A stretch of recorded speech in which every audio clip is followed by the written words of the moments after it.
Greetings and salutations. Welcome to the very first live stream of GenX Chasing 80s. Welcome Jody from GenXToysGeek. And welcome Chris from Chasing 80s Toys. Let's chat about Iconicon. Speaking of chat, let's see who's in the chat right now. So, who do we have in the chat? I see Grandad Jim. I see Mr. Kieran Ball. I see Scott Hughes, Tim Hayes, Michael Shaffer. Who else do we have? Thank you guys for all joining. We have Bjorn Jurgensen. We have Kevin Kelly. We have Ed's Retro Geek out. Hey, our neighbor from Belgium. Our neighbor from Belgium. We have Keith Knight. We have What's So Snorkers. We have Scuba Pete. We have A World Made of Cardboard. We have Reklaimers Vintage Toys. And we have Beta Ray Bob and many, many, many more. Cool. Wow. So we have a full house. We have a full house. Did they all come to see us? Wow. They all came to see us talk. Wow, it's amazing, guys. It's really great to see you. We have Geek Fest rants. And again, many, many, many more. Man, but what a con it was. It's unbelievable. It's just a week ago. And man, it flew by. It really, really flew by. I can't believe it. It was amazing. It was. So, speaking of the con, Chris, what was your favorite moment? Yeah, when you said flew by, I think the best way for me to describe this con, you know, these really fast trains you have, you know, that go very fast, passing by all these beautiful high-class stations, and then you travel first class. Everything is of the highest quality. That is Iconicon to me. And to give you some of the moments I really enjoyed. Well, it started with a great opening ceremony, and then we got retro baking, that Superman cake. Wow, Melinda really did something good there. That set the tone for me, you know. And from there on, it was high quality. Up the bar was so high on Iconica. That really shows. Some of my favorite moments. There's so many panels and streams. I liked the panel on the catalog, you know, that was Dean from All Things 80s, the Argos catalog. And that got me so inspired that when later on that day, I was like, oh man, I wish I still had those catalogs that we have in the Netherlands, you know, when the holiday season was approaching. You get those catalogs on the doormat, and we went like, oh, I want this and this on my wish list. So I went online and tried to hunt down a few of those catalogs, but they're unable to find them, you know. So I contacted a few of the toy stores that we had back in the days, and they had nothing. So I went online, and what I did is I took some high scans and I made my own catalog, you know, with nice all my favorite toys and moments. And now I've got my own catalog to relive those awesome moments. So that's all inspired by you, Dean, and your panel. So kudos for you. I really enjoyed the interviews with Tim Clark on Boglins. That was amazing. And Tony interviewing Bob Brecken for Action Force. Those two really stood out. I loved the Tony's video on the Mask Powder Hill set. That was, you know, we're both Mask fans, and I was really looking forward to that. And then failed toy lines of the 80s. At Retro's Geek Out did that one. Really loved that too. And then there was this channel. Dempsey was on there. Who else was on there? I think Ed was on there too. 2 Cents Toys. There were so many panels, so I could mix these up. And that was about the 80s shopping spree. And there was a quiz in that where they put an item on the screen, and you have to get as close to the price it was, but you cannot overshoot it. That was fun. And you know, the one of the things that was most amazing, and I think that's going to be in your list because I'm going to ask you your favorite moments after this one.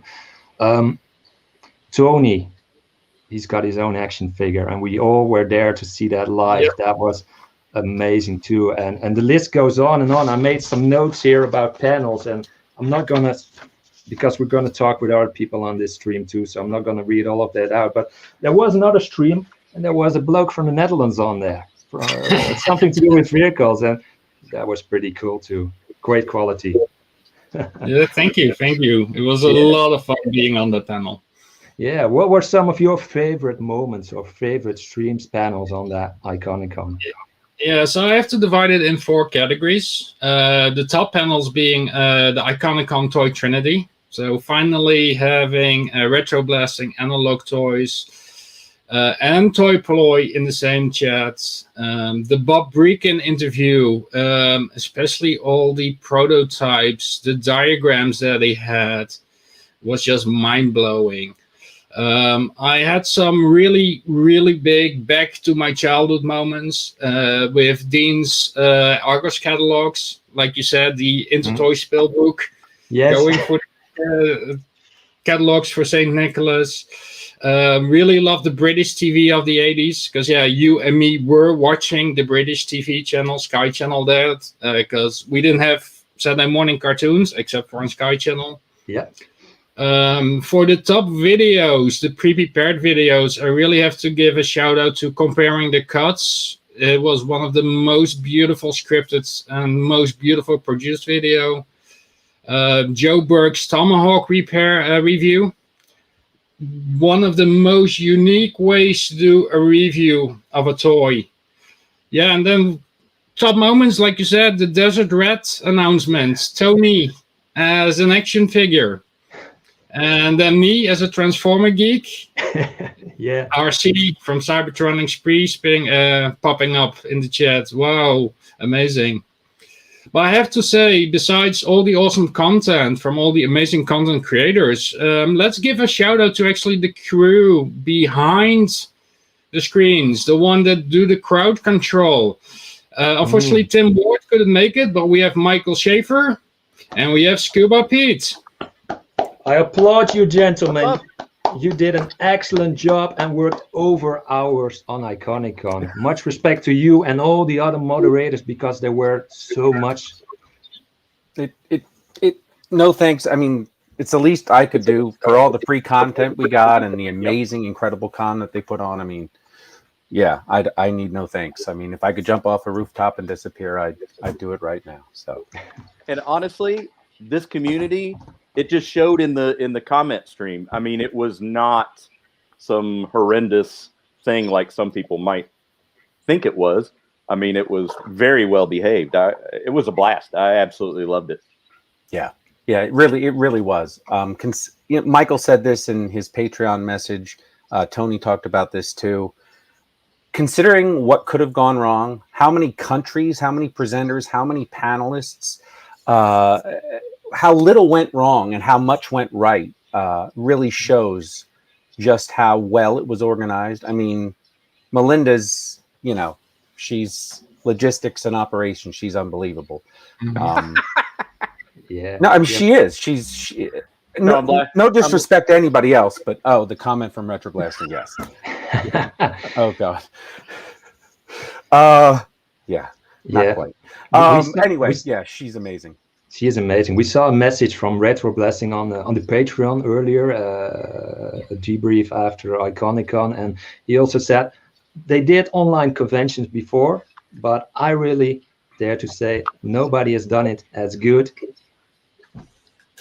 Iconicon represent, Yes, right there. They set a new bar how an online convention should be, and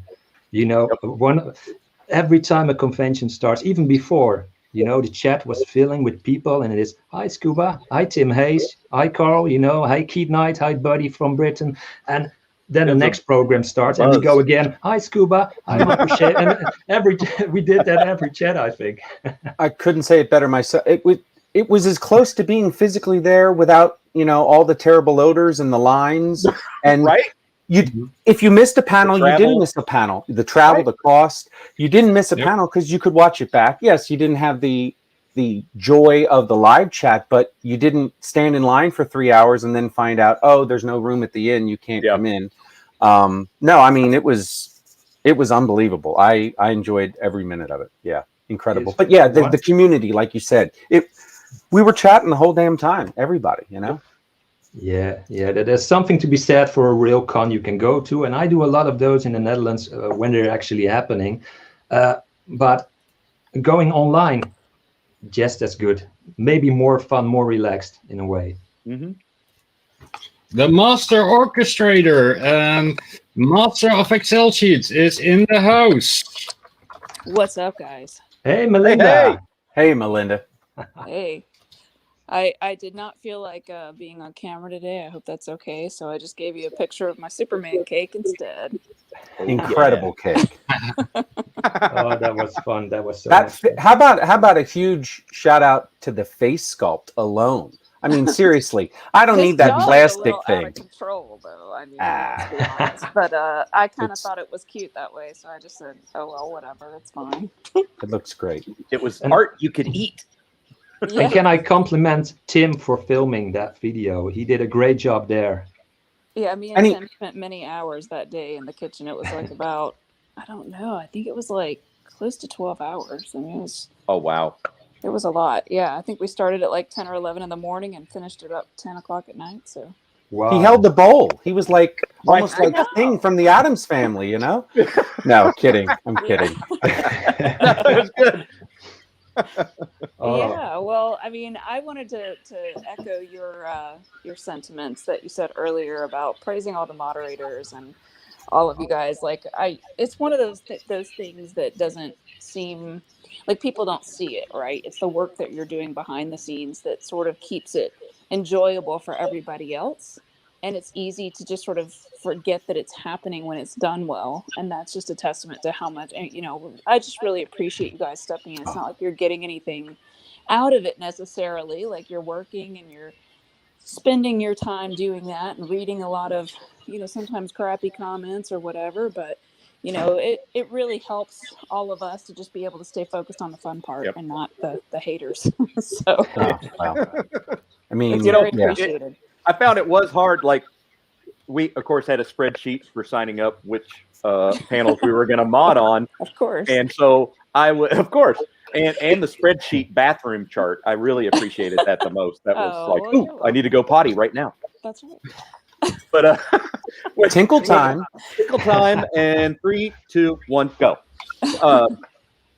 When I was on just watching a stream and I wasn't a moderator for it, I still was like in moderator mode. Like, I was like, you know, looking at comments, and I'm like, stop that. You can actually just, you know, watch the chat, you know, leisurely, enjoy the presentation. Yeah. Well, and I found I would watch stuff back because you're concentrating so much on the chat. You're really only listening to what's going on almost really audibly, and you're kind of glimpsing it, but at least I was, because you're just, and that, I think that says a lot to how well everything was attended, how many people were in the chat, how much was going on. I mean, there was a lot of engagement, which was a lot of fun. Yeah, it really felt like, you know, there were so many things that people said that were helpful. And one of those is that, you know, it felt like you were at a real convention because you kind of lost track of the day and the time and all of that kind of thing. And I think that is a testament to the community. Like, that you guys are all, you know, people are talking in the chat, people are talking, you know, in all these different ways, whether it's again within the chat or on Facebook or whatever, and you're sort of saying, oh my God, did you see this video, and all of that. And I mean, that's really hard to achieve on an online convention, but you know, that's something that we, you know, didn't necessarily have control over. Like, that's you guys and the people watching that's taking it and running with it, and, you know, building that community. So You're so right, because the audience is the one thing you just, you know, and they were so involved. So a big shout out to the audience, which in great numbers for every stream that I've watched. They were there getting involved, you know, talking amongst each other too, you know, all part of the fun. And a lot of them are came here now in together. the chat. They're here in the chat, you know, these, it's the backbone of the community, you know, but it says, I think it's a statement on the standards that you, Tony, Sal, the other creators have set. I mean, you're attracting like-minded people, like-spirited people, so to speak. And there's not a lot of mean-spirited people in the group, thankfully. You know, I'm an asshole, but you know, other than that, Well, you know, being no. an asshole is fine, but I think that the thing is that you also can be considerate of others, and I think that's you know, a big part of the reason. Not to sound like, oh, we're such goody goodies or whatever, but truly, like we were frustrated when we were working, you know, for all these years trying to like get a leg up in different ways, and you know, get sort of get contacts with other bigger channels and stuff like that, and we would always just kind of get the you know, that would be nice one day, but then it never happened. So you know, we thought, well, this would be a great opportunity like for us to sort of introduce a bunch of people that we know, like it's sort of like having a big dinner party, right? And like introducing a bunch of people you're like, you guys are going to get along great and we're going to have a lot of fun and it's just going to be mutually beneficial for everybody. And it's sort of like, you know, you're combining all your superpowers together to like try to make something happen. I don't know, like that was the vision behind it. I don't, you know, I guess time will tell how much that worked, but I think people seem to be responding well, which makes me happy. Yeah, absolutely. They're still talking about it a week after, and I think they will be talking about it for a long time to come, all the way up to Iconicon 2022. I'm sure of it. And thank you for that lovely chat, Michael, from RetroBlasting that Jody just put up. Thank you so much for that. Yeah, so Melinda, what was the total count of spreadsheet? Oh, that's a good question. You know, so what I do is, you know, I make sort of workbooks that are, you know, so you have a spreadsheet, but it has like different pages within it. And so the whole thing together is a book. And so there are different themes. So, you know, one of them was the schedule, but one was like the guests. And one was, you know, I think I ended up, I don't know. Sometimes you're doing such different things that it just makes sense to open a whole new one. But if you're counting each individual page, probably talking about 20. Wow. Nice. I mean, yeah. Well, for the amount of content, I mean. Oh, Dean from All Things 80s is in the chat. Sorry, I just saw his Dean. Another Iconicon contributor. I absolutely loved him, Tony, and Dave looking through that Argos catalog. That was incredible. I watched that 3 times, I think. That takes you back to Christmases in the 80s or whatever holiday you're celebrating somewhere in the world, looking through those catalogs. I was waiting by the door the moment they arrived, and there it is. I grabbed it away from my brother because he wanted it also, and I usually got a short end of that, but great memories, Dean. That was a great panel. And speaking of which, after you watch that, make sure you watch Melinda's video on RetroBlasting from a few years back that she actually covers a lot of those catalogs. The talks about how they were made, and oh my God, the Sears and J.C. Penney and that's a Dreamland one, right? That's a good one. Yeah, it was interesting because you know I didn't really know that there was the whole Argos type thing over in Europe and UK and stuff like that. I guess is it just in the UK? I think so. Yeah, well, I didn't really, I mean, obviously our department store catalogs is more what we have here in the States, but I had done some research and digging a few years back and reached out to the guy that used to put together all the JCPenney catalogs. That was his job for like, I don't know, 30 or 40 years. And so it was cool because I did all this weird internet stalking and I found him on LinkedIn and actually like sent him a message, told him what I was doing, and I just emailed him some questions and he answered it, but it was pretty cool to have the insider track on it. So Melinda has a certain set of skills. She will find you. She will hunt you down. And when I do, and interview you.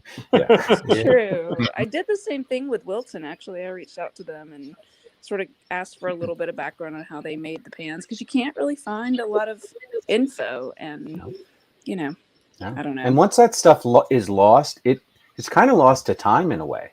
Mm-hmm. It is, you know, I did, so as you may or may not know, my degree is in anthropology, and so part of that is archaeology, and a lot of what I did was like historical archaeology, which is, you know, after the written record. So in a lot of cases we all assume that because we have things written down that it doesn't get lost. But that's just like you said, it's just not true. And so, I mean, I'm in the process right now of preparing my next retro baking video, and I'm doing all kinds of research about those types of things that are lost, like what our grandmothers made for sweets and snacks. And it's like those recipes get lost to time.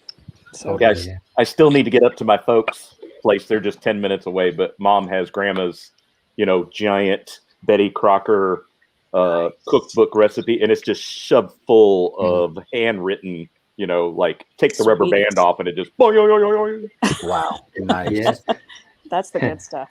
Yeah, exactly. I want to say hello to one of our friends from the Netherlands, Ron from Vahir Retro. Ron Craftings is in the chat. He's a good buddy of mine from the Netherlands, and we cosplay a lot when I do Skeletor, and he's mostly one of my henchmen, Merman or Clawful, and he makes amazing, beautiful cosplay. So hello and good for you, Ron.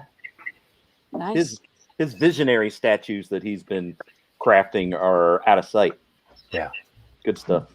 Great stuff. Yeah. And I love that there was such diversity, in Iconicon. It's mentioned before, I'm sure. It's not only the toys, it's the music, it's the movies. One of those movies was a real piece of art, Legend. I love that video, Melinda. You and Conrad, beautiful, bellissimo, beautiful. Incredible. Yeah, that's mostly Conrad on that, but he's very, very talented. He did, a lot of the composing. He and Dan worked together on composing all the music in that, and Conrad edited all of that together. And I wrote it. I wrote my half of it, and all that, but performed it beautifully. No, that was finding Movie Oubliette, and you had spoken about them before, but then to see that piece, and and again, I know that was part of your thrust to expose people to other channels that they may have not heard of before, and that work together was just beautiful. Really. Well, really I don't good. know about you guys, but my friends, people will tell me, "Oh, you should check this out, or you should watch this movie or this TV show," and you're like, "Yeah, I'll get to it," but then you just kind of don't for whatever reason. I don't know, like but there's something about like, I think I had the idea like, well, what if they were actually there and you could see the person you already know and trust and like on a stream with somebody new,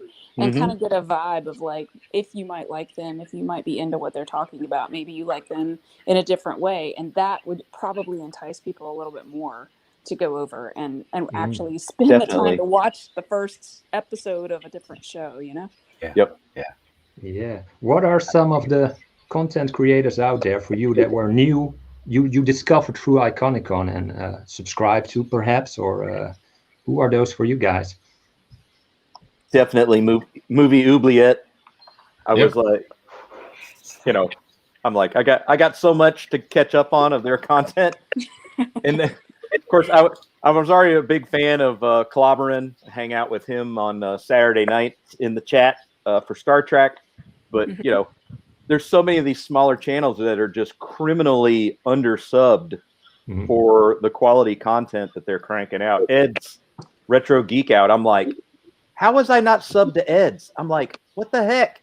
I'm like, we're fixing that right now. Like, I was in the middle of that stream and I'm like, sub. Awesome. Yeah. How was that for you, Michael? Oh, sorry, Jody. Yeah, for me, it was definitely in the movie Oubliette. I think I had most of them already sub. I found this weird little channel on Iconicon called RetroBlasting. Never heard of them before. But... It's a boutique channel. Yeah.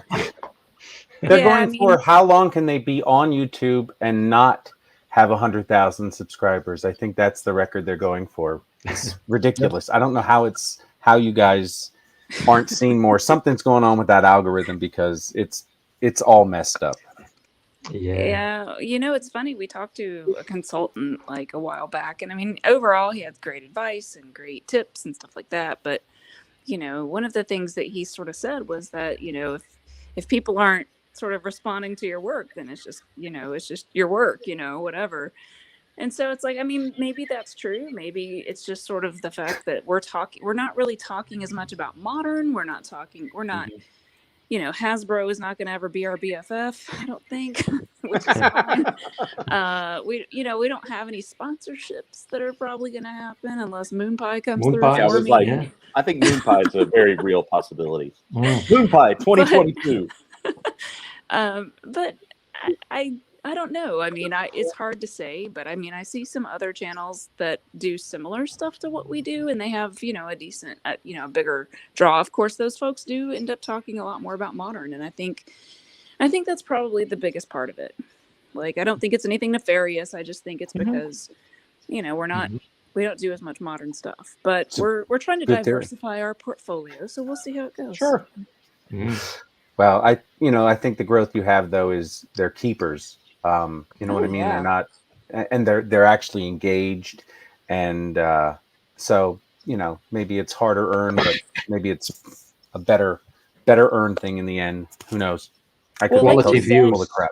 Quality views. They Yeah. keep coming back.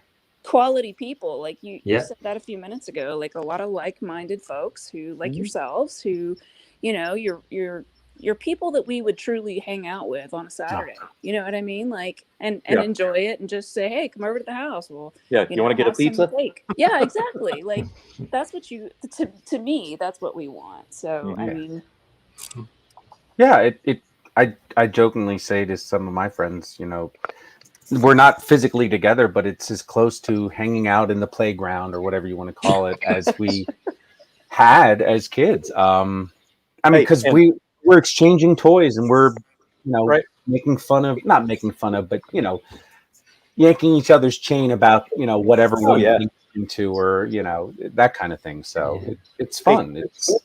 Who wants great to have memory. beers with Dean? Hell yeah.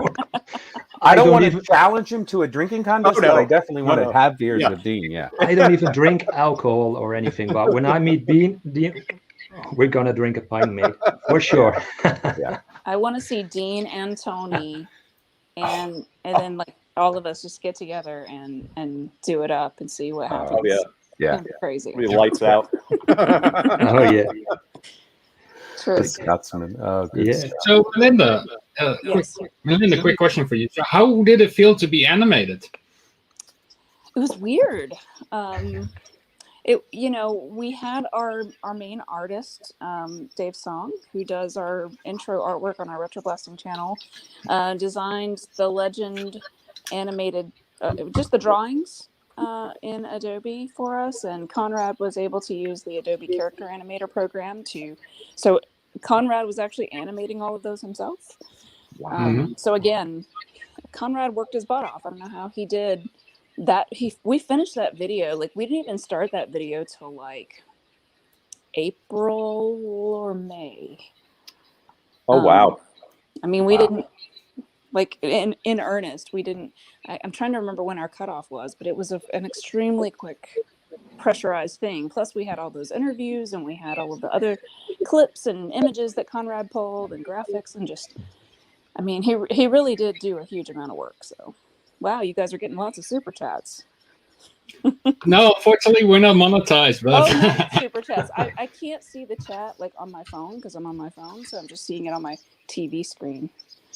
So a world made of cardboard actually asks a very good question. How did you pick Hercules for the watch-along? Well, that's an interesting story. So Tim Whitten had come over, and I was like, I really want to do this watch along. I don't know how it'll go, but I think it'd be fun. And we wanted to pick a movie that was at least on one of the main streaming services. We knew, a lot of people have HBO Max because of the whole COVID times thing. And, we looked on Netflix and Amazon and, all the main ones, but we just didn't see anything. What we really wanted to do was Conan the Destroyer. Oh, and which Bobby Vallow would have loved, right? Right. Movie, yeah. But it was just, we couldn't get a copy of it without buying it, and we didn't want people to have to buy it. Although I know a lot of people don't have HBO, but at least it's on a streaming service. Right. And so the other factor was, we wanted it to be something that wasn't really good objectively, because it's hard to make fun of something that's good. Yeah, it's got to be riffable. Yeah, and it needed to be like about 90 minutes long. Like it couldn't be very long. It had to be, you know, to stay on track. So those were the criteria. And so anyway, that's Michael- what we ended up with. Michael says in the chat that was a fight. So apparently, It was a fight. yeah. Matt Swaford really didn't want to do that movie. Like he was coming up with every excuse. So like we really almost did Supergirl. We almost did several of the other, like Superman 3 and 4 we considered. They were a little longer, you know, films though. And so we just thought, I think this, I was like, Hercules is going to be funnier because it just looks terrible. Yeah. And I've never seen it. So It's also easier to talk over a bad movie than a good movie. Right. You know what I mean? So yeah, it lends itself to that. I felt like I didn't really want to riff on Christopher Reeve. Like I just, Yeah. you know, Feels there wrong. he is on my cake. You know what I mean? Yeah. Like, I just sculpted him. Now let's just roast him. Yeah. No. Let's leave him in the oven. Yeah. Good form. I can completely appreciate that. Yeah. I want to talk for a moment about most fun moments, something that really surprised you and that got you really rolling on the floor laughing. And to give an example, for me, that was the panel from Joburg, you know, where they did the comic book debate with Michael on there, Tony, Steve, Matt was on there, if I'm not mistaken. Yeah, Matt was on there. And there was another mystery guest. All of a sudden, there was Paul holding up a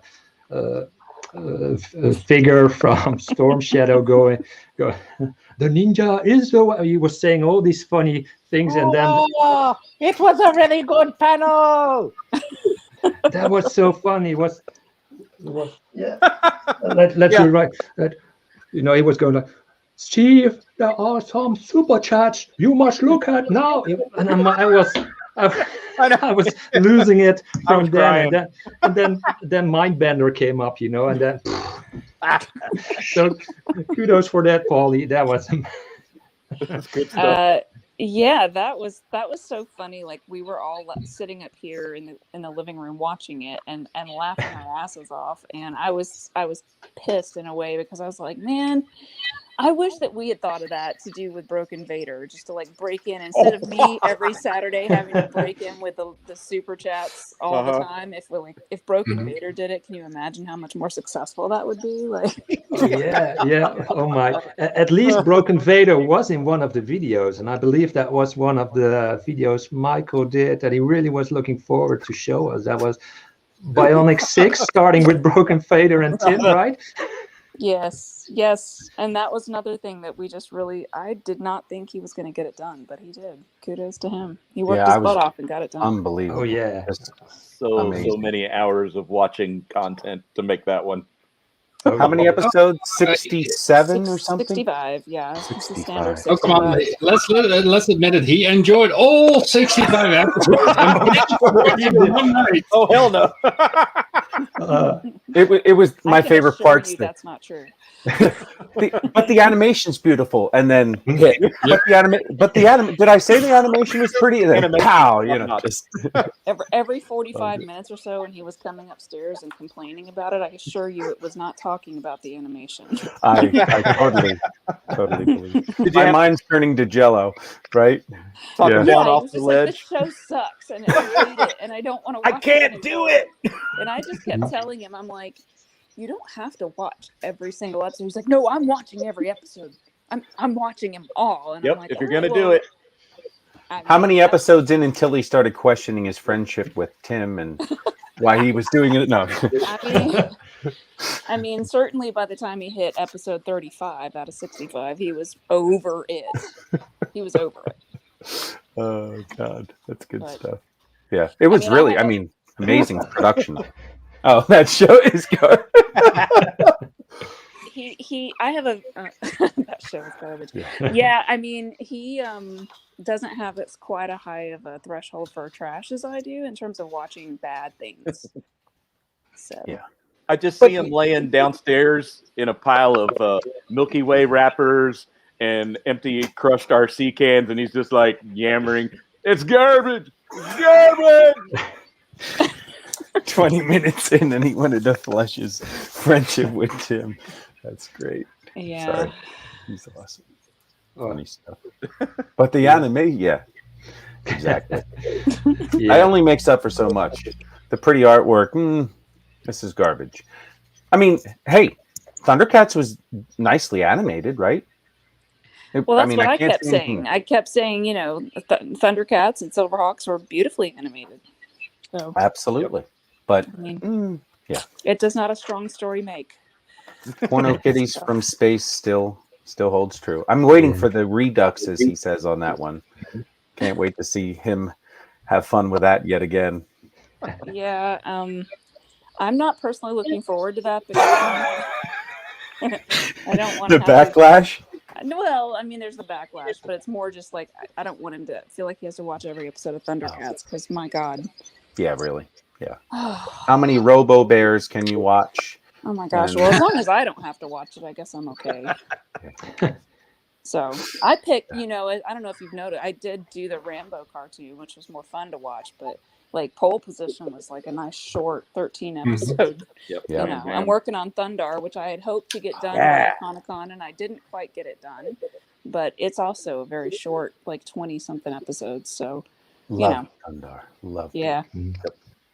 Yeah, that was a great and you've said it before, but there was actual kind of a story to it, almost kind of a mini arc to it. A little bit, yeah. Yeah. A little bit.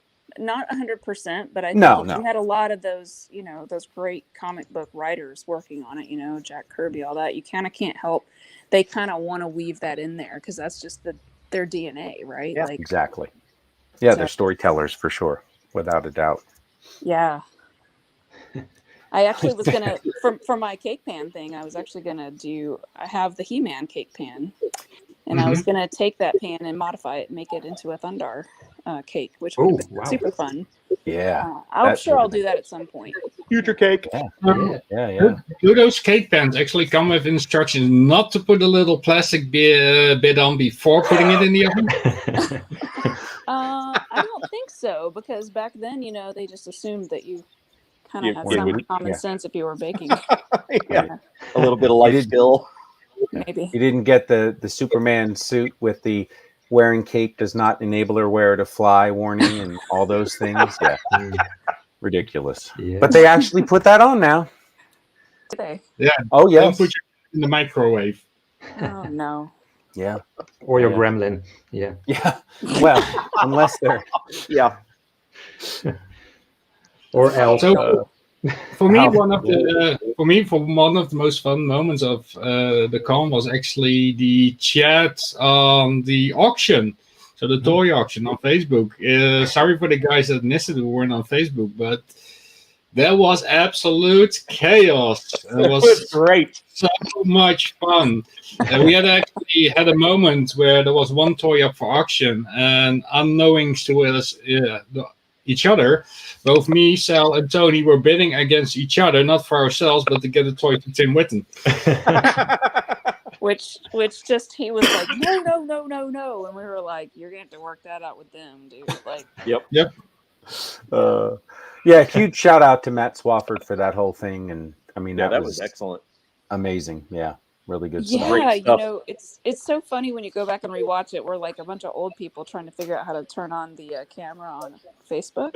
It's like Michael, unbeknownst to me, Michael had started rolling, and I'm sitting there thinking that it's not going to work. He's like, "Well, I mean, I turned it on." I'm like, "We're rolling."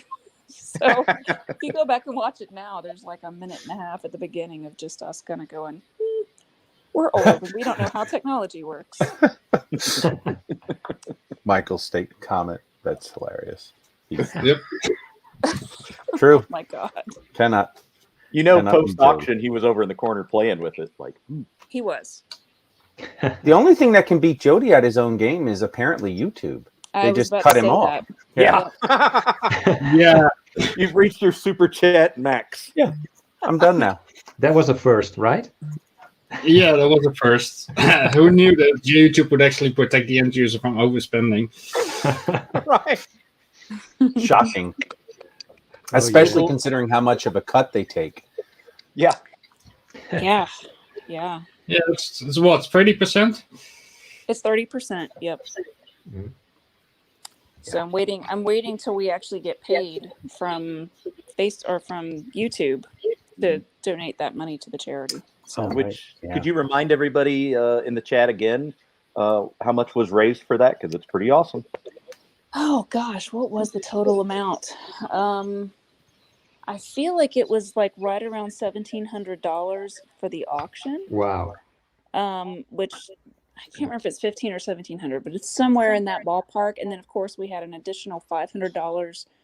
No, the auction was $500. I'm sorry. The super chats from the what you call it, the trivia at the end. All of this is going to the same charity, by the way. So because Matt Swaford won the final trivia showdown. So all of those super chats actually ended up being, that's the thing you're talking about with Jody, was like right around $1,700. So that plus the That's amazing.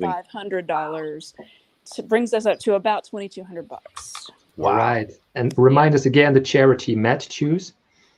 Yeah, so that is the Dempsey Center, and named after Patrick Dempsey, the actor from the 80s. And so they help cancer families who have suffered, whether it's a cancer patient or people, the whole family, just sort of pay a lot of their expenses because there's so many additional expenses that families go through when they're going through major cancer treatments and stuff like that. So I know April. Matt's better half, April, her aunt was helped a few years back when she was going through that, and they helped her a lot. And so she sort Very of cool. every year does like a fundraising thing. And April has been able to raise a huge amount of money just through working her butt off to do it. And this sort of gets pulled into that. So it's really great. Wow. That was beautiful. You did that with the quiz and then the charities. That's Yeah. beautiful. Yeah, really I think nice. next year, and I don't know what you guys think about this. I'd love to know what you think, but I'd love to sort of just pick a charity at the outset of the convention and sort of like do a number of different charity related things. And I don't know if you've ever noticed this, but in the back end of your channel, and I don't know if you have to be monetized to do this, but I think so. But once you get like monetized, you'll see like there's a tab now that's called giving. And so if you're raising super chats, I think that it doesn't take the 30% off the top, and YouTube gives all of those super chats directly to your hello. approved charity. Whoa. Okay. And so About time. that would be, but you have to pre-specify your charity, which is why I couldn't do it for the trivia thing, because I wanted the winner to pick a charity. But I think next year we're just going to have a convention charity that we all very work cool. for. And then, anybody that wants to say, hey, the proceeds from this particular super chat, I'm just going to turn it on and give it directly to that. You have your receipts to show that you gave it. It goes directly to them. So it's nice and tidy. Yeah. Sounds like a brilliant like a idea. plan. Yeah. Streamlined. Hell yeah. I love it when a plan comes together. Yeah. Yeah, I think it's great to be able do to too. help other people, Yeah. So Absolutely. Considering, I mean, when you think how much we spend on toys and stuff, and it's not like we need them, so. Yeah, I think that I don't know. I think it's one of those things where people feel like, when you're getting together, you're talking, and you want to participate and have your question answered, but then you also can feel extra good about it because, I mean, people want to give us money, which, thanks to everyone who does that, but sometimes you get to feel that good feeling of like helping someone who's really in a tight spot, Right. So, Right. Mhm. Absolutely. And So also a April. shout out to April for making the actual board for. Oh my gosh, that was awesome. Yeah. Yeah. Oh yeah. Oh, April. Hi. Hi, April. And Yeah. So I was really happy that so many people showed up and really, a lot of you guys were our patrons already, and you've already done so much to sort of help us out. But it was just really cool to see all those. Like Bobby Val was blowing me away during that auction, dude. Yeah. So, We had some high bidders in there. I mean, we don't even have to say Jody's name, do we? I mean, because Jody was a broke foregone YouTube, conclusion. So Yeah, unbelievable. Yeah, broke it.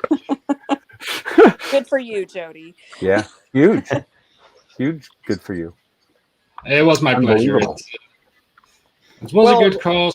Why not? When you what was the look back on Iconicon that Michael did on Patreon?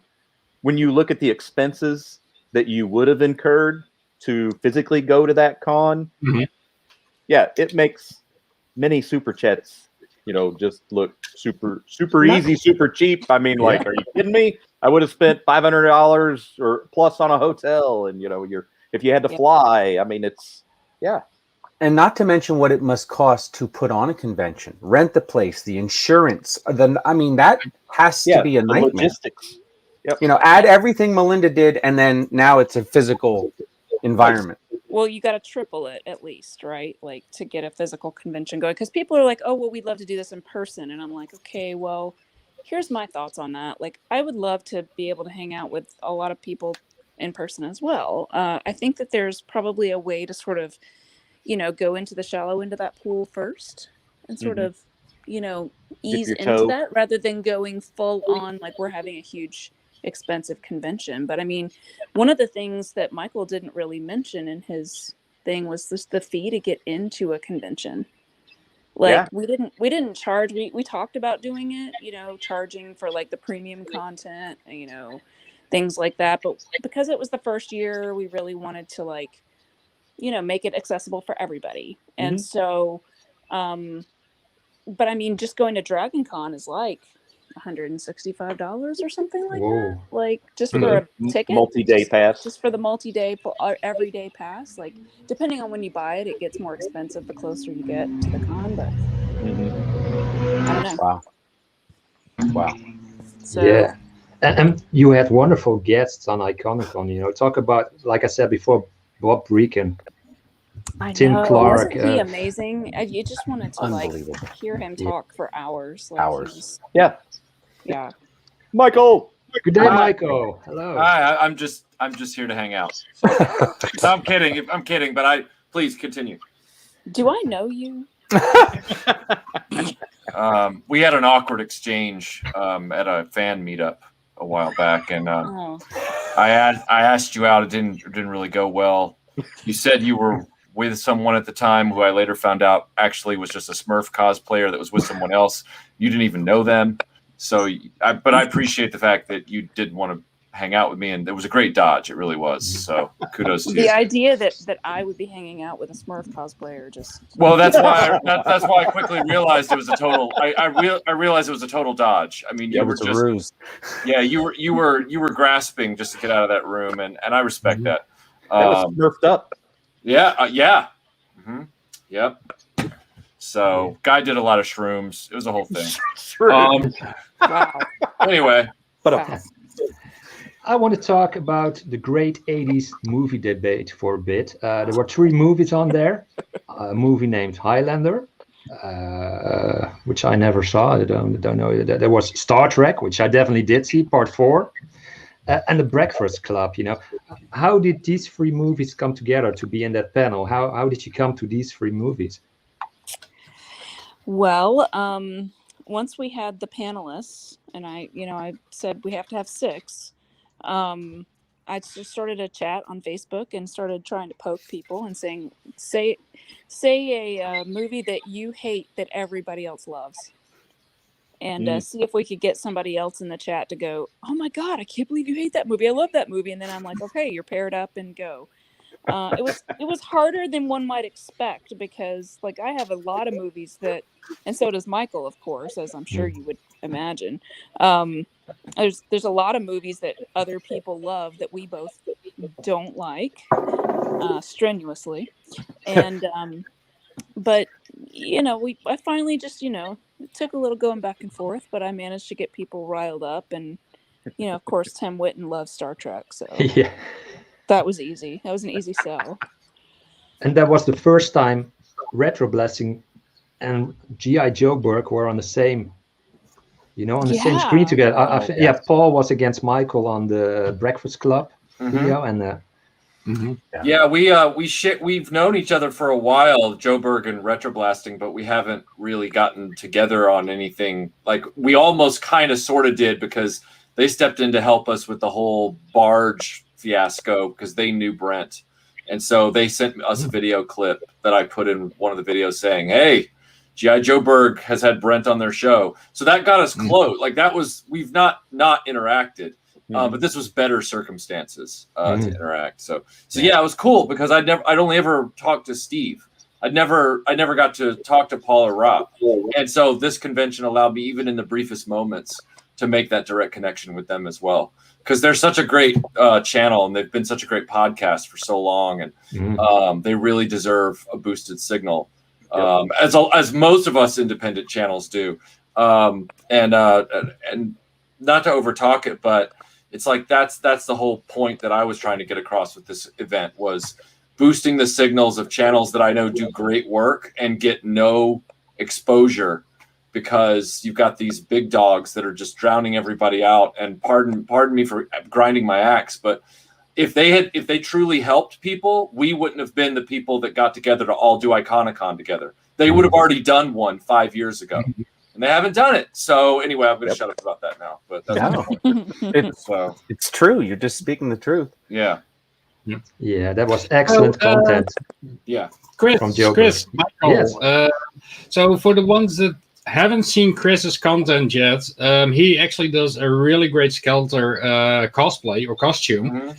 And he does actually a quite decent Skeletor voice. So could we get an impromptu Skeletor voice RetroBlasting? Okay, well, first of all, I'm not competitive at all. Like I wanted to give the whole movie thing to Paul right away and then just have a conversation.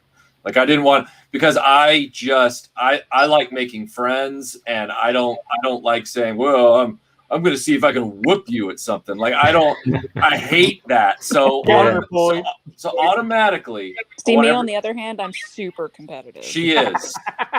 That's why Iconicon happened, in all fairness, is because Melinda was like, I'm going to beat Dragon Con at their own dumb game because they did a pathetic virtual convention last year, and I'm going to show them how it's done. And then I was like, oh God. And so I like walked away, I was going to let her do it. But yeah, like to everyone out there in the chat, if this is what Jody wants, Jody will get it. But Chris is the automatic winner. So here we go. After you, good sir. Oh, do you talk first? Do I talk first? Please don't quote that. I'm not sure who has to go first, but it should be you, because I'm not in Grayskull and you are, and I forgot my half of the power sword, so I can't get in. Nice. Skeletor calling King Rendor. Skeletor calling King Rendor. Come in, you royal boob. Very respectable, sir. Very well done. Lovely. Thank you, guys. Thank you. You're welcome. Thank you for putting us on the spot like that, Jody. I know, right? Appreciate it. My dad, Dance monkey boy. my dad has done that my whole life. I'll be at like a family holiday, and he'll be like, "Hey, listen to Michael do Jimmy Stewart." And I'm like, "Dad, just stop." Like, really? Like, I feel like I should have cymbals. Yeah. Yeah. Eyes come out. Yeah. Yeah. Do it and do it good. Michael French's life as Rich Little. Right. Going around. Yeah. Yeah. Well, my dad's abusive and puts me in the spot with my family, and he won't leave me alone. And yeah, so It's a whole new meaning to verbally abusive. Sorry, I'm sorry. No, It's not a wonderful life. No. It's just like the first part of A Wonderful Life. Yeah. Right. The fun, dark, suicidal part. That's my favorite. You're absolutely right. You're absolutely right. Just let him do it, Clarence. Change the movie for once. Just come on. I feel like don't ever be sorry for being funny. unless of course someone ended up crying. And that all depends on who the person crying is. If it's somebody we don't like, then don't apologize. The one thing that I've watched some of the panels that I didn't get to see, and then I watched a bunch of others that I was in and didn't get to see. And I realized I wish I had established at the beginning of every panel up front or live stream to anybody that was on the panel that when I was looking this way, it's because I'm looking at them because I had a screen here. Like I wasn't like playing Tetris, while they were talking, but I wish I'd established that better. Not that anybody complained, but I'm watching it going, okay, I'm looking here and I'm engaging and I'm still engaging, but I have to see what they're doing for a minute because they're doing something. And so I look over here and it makes it look like, as I'm watching it, like I'm not paying attention anymore. I think they all knew that. Oh, okay. Yeah, Okay. They were all kind of looking at screens as well. So I think you're fine. Yeah. Right. And don't feel bad. I feel the same way. If the few times I'm on the stream with Tony and I'm trying to moderate and I have the big monitor here, but my camera monitors, I do the same thing. And I feel like I'm not looking at you. I'm trying to read the stuff, and that's the only way you can. And you were talking about that in your message when you're looking, because you're actually looking into a camera. You're not getting to see the people you're talking to or the reaction or anything. It's all right here most of the time for me. It's like they better articulate and then I can infer and context clues because otherwise I'm going to have to go. Right. Yeah. And that's a little awkward. Yeah. Right. Yeah. So I have a question for you guys. So in terms of, I get that we want to be positive, and I mean, that's all fine, but was there anything that you didn't see that maybe you wanted to see, or something that you didn't see enough of, or, what would you change if you could change anything about it? I think the only suggestion, which Tony already said, and Michael might have, maybe a little bit more space in between each video. Yeah. Sure. Just my catheter, even with that, I couldn't. Yeah, it was just even if it was 45 minutes, it wouldn't even have to be an hour. But yeah, that was the only first thing that came to my head. There was one moment. That's definitely going to happen. I think the clue on that for me is just we really have to, unfortunately, put some more limitations on the total number of panels, because there's just so many hours in a day, and I feel like you want to have enough content, but maybe limiting it and then limiting the number of people on each panel. I don't know what you think about that, but like what do you think is the total amount of people that should be on a panel before you start getting people talking over each other and stuff? What do you think? Yeah, you get over like 6 people on a panel, and then it gets to be dynamically it's tough. Yeah, so you think 6 is the magic number? Including the hosts, 6 sounds like we're doing now at the moment, and it also depends on who you have on the chat. There's a lot of talkative people, and that's a great quality if you have that, but when you have 6 talkative people or more on the same chat, it could get a bit messy at some points, people talking through each other. And I think 6, including the hosts, that works fine. And it visually works well, with a 16:9 format, all of that. Good point. I agree. But you're right. It depends on, not manners, but like, do people wait and that kind of thing? But more so, are there, people that don't shut up like me, or are there quiet people? Yeah, but we can mute you. Don't we have that power, Jody? That's true. We have the power. Oh yes. There was one suggestion. It's not a negative or anything, but there was this panel of the top 3 lines, talking Motu, talking G.I. Joe, and Transformers. And I would have loved to see Jody on that panel, being an enormous Transformer geek. I think because the G.I. Joe came out on top with all 3, I believe. Motu was okay, and Transformers was a bit meh. So I would have loved to have Jody on there to defend the Transformer corner a bit more. A suggestion, not a negative. No, I don't think it's a negative at all. It's one of those things where, as I don't know if Jody, you were looped in at the very beginning. So initially I had sent out, a lot of questionnaires to everyone that was like, here's a big checklist, and please go through it and check off anything that you feel comfortable talking about. And then also just free text, type in anything that you are have a specialty in talking about that you want to do. And that's sort of where we started, was everybody sent in these big spreadsheet things that I used Google Forms for, and pulled all of that data in and started crunching numbers and cross-referencing how many people said this and how many people said that. So those were some of my early spreadsheets. And so I think it's one of those things where, because I don't know every single person, or I didn't at that time know people as well as I do now, I was trying pretty hard, but I think, again, limiting the number of panels, I would probably be able to say, hey, we're doing these panels. Here are our topics. If you are a super fan of something, please speak up. So we're not leaving out like a major expert. And like in this case, I did. So I apologize. I do wish you had been on that panel, Jody. Yeah. No worries. There's always next time, right? Yeah, sure. I can just have a big 3 rematch on RetroBlasting in the next month or so, and bring Jody in, and Jody can be the Transformers guy, and then we'll have a G.I. Joe guy, and then I'll just I'll find a He-Man guy, and then I'll just step back and just moderate. I'll just be like the moderator, and then let them all duke it out. How about we do that? That sounds good. Sounds good. Cool. We'll call it the Iconicon 1.2, 1.1 rematch or something like that. Nice. There you go. Okay, Slater, yes, that is how we decided topics. I sent out I asked people, what are some channels that you think are great channels that we should try to include? What are some topics that if you were going to a convention, what's the panel that you would go to see first?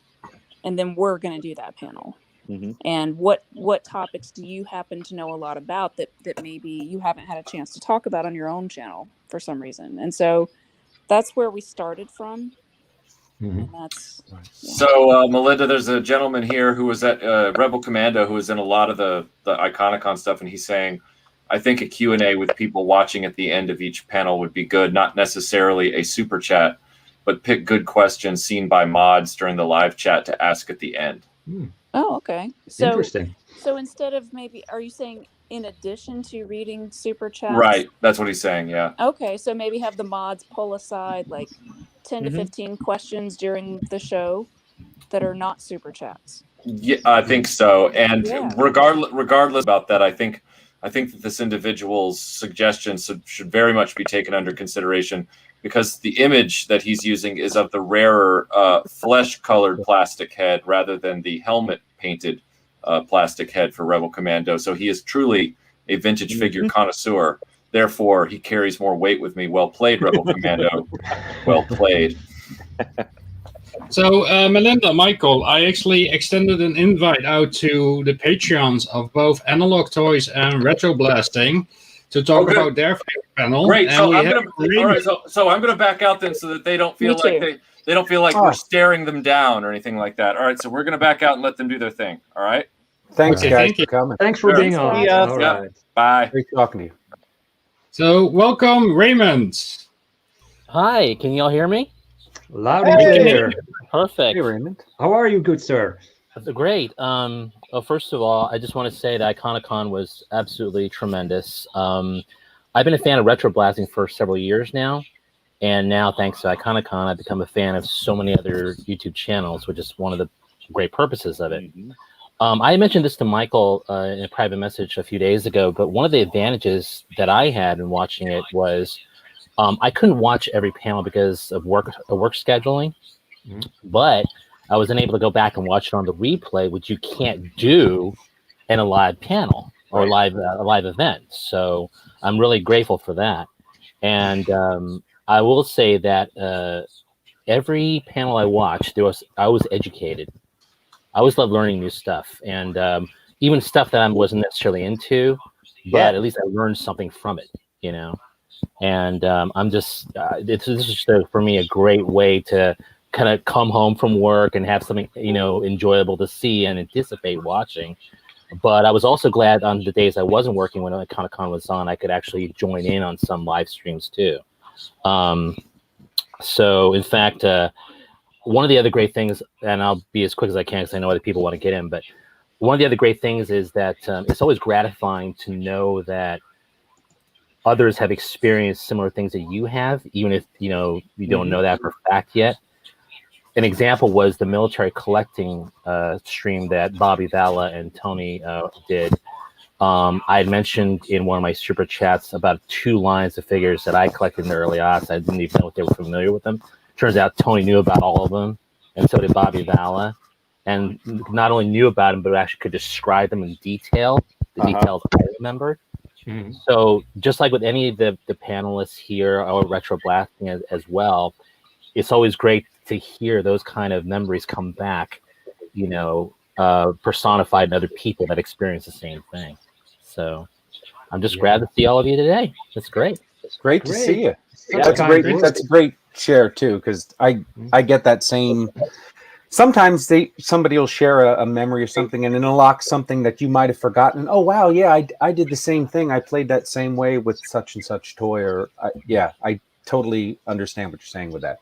Just watching Melinda do frosting stars on a cake, it was like being smacked in the head with that memory of watching Mom do the Wilton clown cake. Back in the, I was like, whoa. The one disadvantage for me, the retro baking thing, was it's like every time I go to watch a Martin Scorsese movie that takes place in the modern times, I always have to eat beforehand because I always know he had his mom cook on the set, and there was always these great dishes they show in the movie, and it will always make me hungry watching it. And I had the same problem. I forgot to eat before I watched Melinda say, "Oh, God, Melinda." No, we're all like, cake. Yeah, exactly. Because they came out looking absolutely scrumptious, and I'm like, great, now I need cake. Where am I going to go? That's why they make moon pies. You just grab a moon pie and you get fixed. Speaking of moon pies, Michael, I'm going to tell you right now, Tim is going to owe you all the moon pies you're ever going to need for the rest of your natural life after all the anguish you've had to go through with Bionic 6. Okay? Yeah. Out there right now. So. He does. Yeah, it should be a lifetime to his ending day supply from Tim to Michael. I agree. Yeah, absolutely. Yeah, you just snap and they come. Yeah, yep. I like that idea. Absolutely. Awesome. Oh my gosh. Well, this was a tremendous event, and I cannot wait for Iconicon 2022. See what's up around the corner. And I'll do my best to make sure that I'm subscribed to all your channels and everything. Okay? You're so kind. And very nice seeing putting it all you. on, and hope to see you all at some point in time later. All right? So cool seeing you. Awesome, Raymond. So cool seeing you again.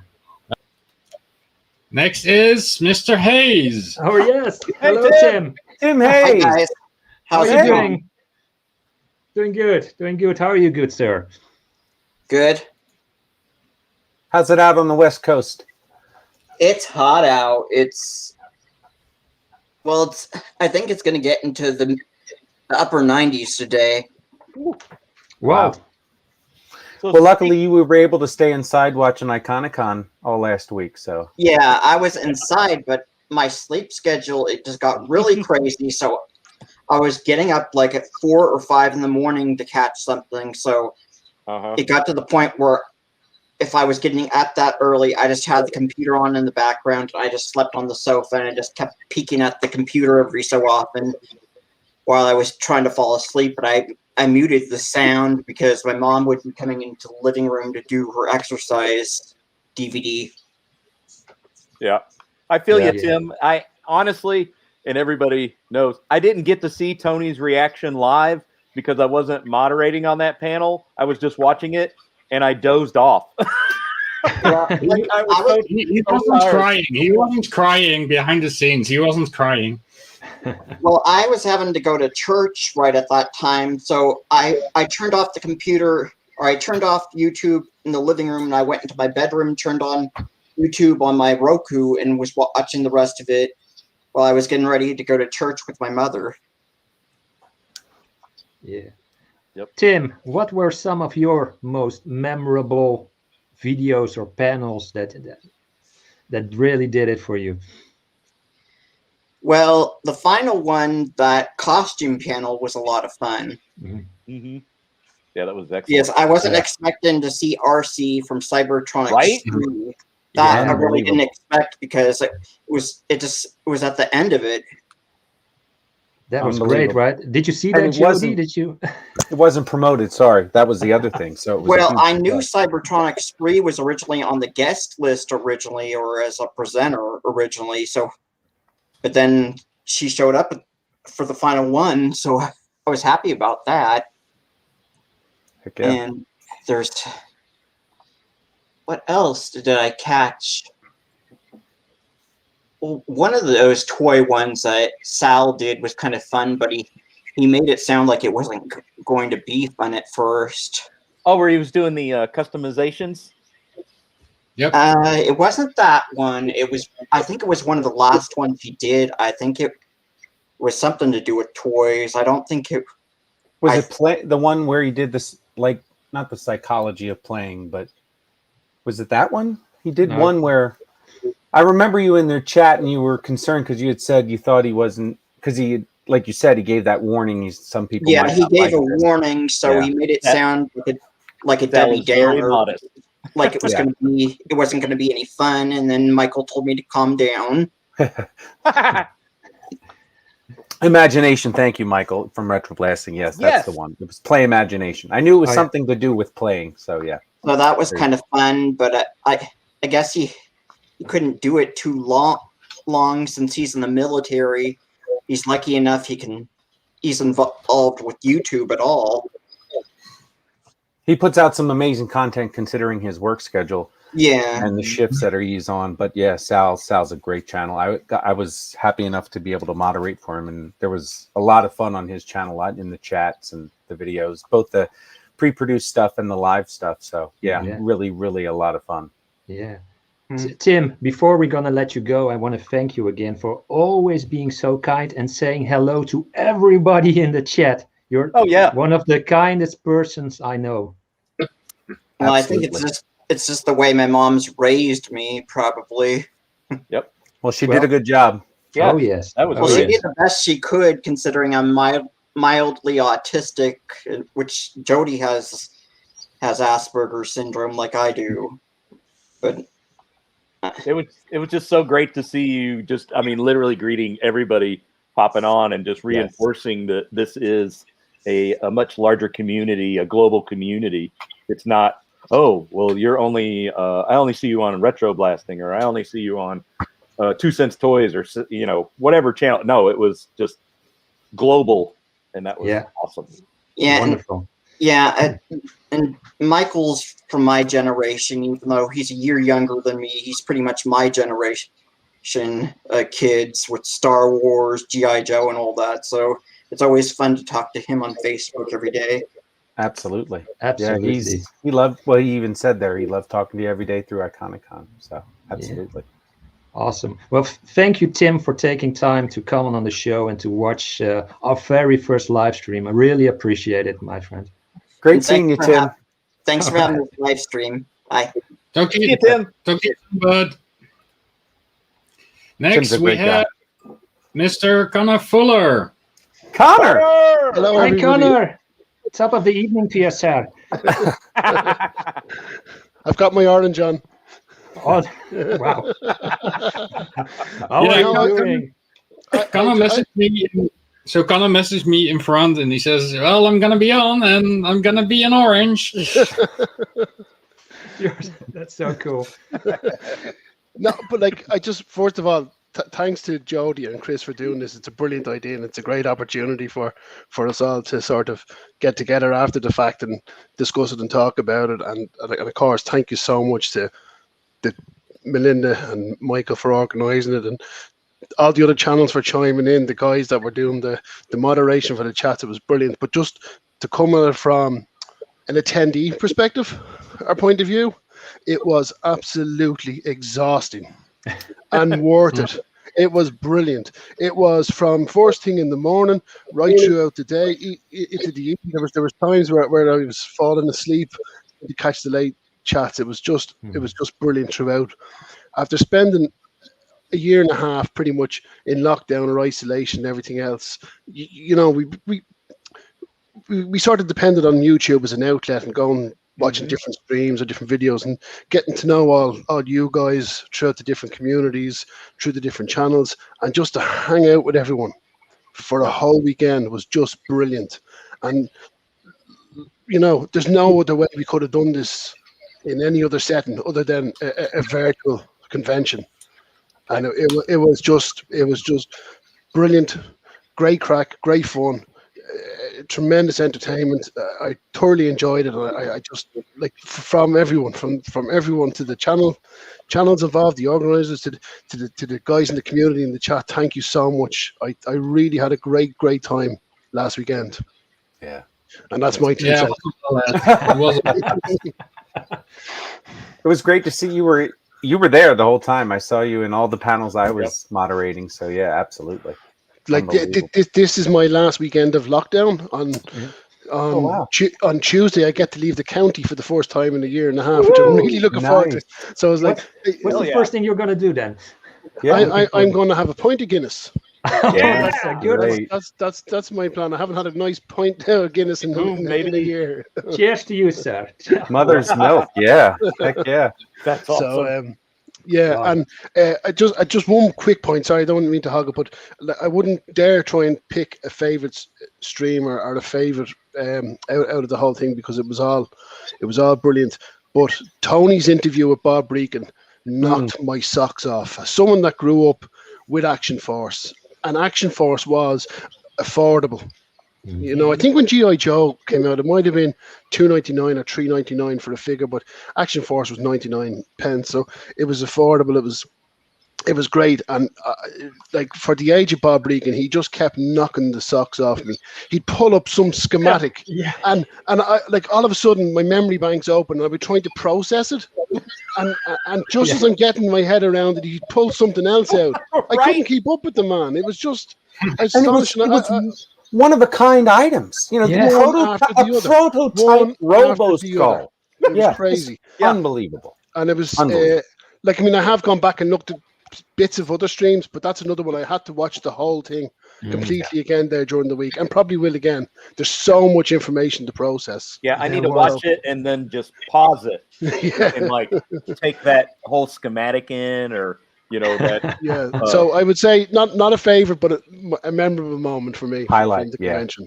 That stream could have gone on for hours for me. See what else you got hidden under the couch or behind the pillows, or what will you? It was like Willy Wonka. I'd love to see behind his curtains. That's like I said. He felt like Chevy Chase in Caddyshack, where you're like, "Hey Bob, here's a check for $2,000. Keep it." Here's a steel mold for Mouton. You can have it. Knock the stocks off me, but great. So look, thanks everyone. Thanks Jody and Chris for doing this. It was a brilliant opportunity to all catch up at the end of it. So thank you again. Thank you so much, mate. Great seeing you. So next we have Grindhead Jim. Oh hey. Hello there. That was pretty quick. Everything is. You saved me from eBay. Been on eBay all day. And I had just won an auction, and I saw the link. I was like, I'm going to go in there before I spend more money. This is an intervention, okay? So it's great. But to be on topic with Iconicon, I had barely discovered RetroBlasting about a month prior to Iconicon happening. It was a totally random occurrence. I was watching a video, researching for a commentary I was doing. And just in passing, they're like, oh, by the way, thanks to RetroBlasting for this great history on the toys. So I went over there. Little did I know that for the next 2 weeks, all I would be watching is RetroBlasting content. Nice. So you really were always on eBay if you didn't hear RetroBlasting. You literally are always on eBay. No. Actually, I blame the entire Iconicon community on and off camera for me being on eBay. Because I wasn't collecting toys in earnest a month ago. Wow. Now I am. I got the bug. Nice. I have enough vices, okay? I collect retro games, and I play drums, and I love like being like first adopter for electronics and all this other. I had all this sense of yeah, let's just put some toys on top of that and see what happens, you know. That's my inner voice, right? So, you know, guilt tripping aside, the entire thing was great because I was constantly seeing or hearing about toys I had forgotten existed. The toy catalog blew my mind. My head exploded, and it was nuts. You know, and then there was certainly like with the auction, just seeing all of the interaction and the excitement and support was really cool, which is why I suggested, you know, have more auctions, because I want more auctions. You know, but it was just this whole, you know, nearly a week long of making new friends, relearning things that I had forgotten, hearing my voice coming out of someone else's mouth as far as like their memory and stuff. Right. And then there was the big benefit, which was the whole reason Iconicon exists in the first place, was I was exposed to so many YouTube channels that I'd only heard about in passing.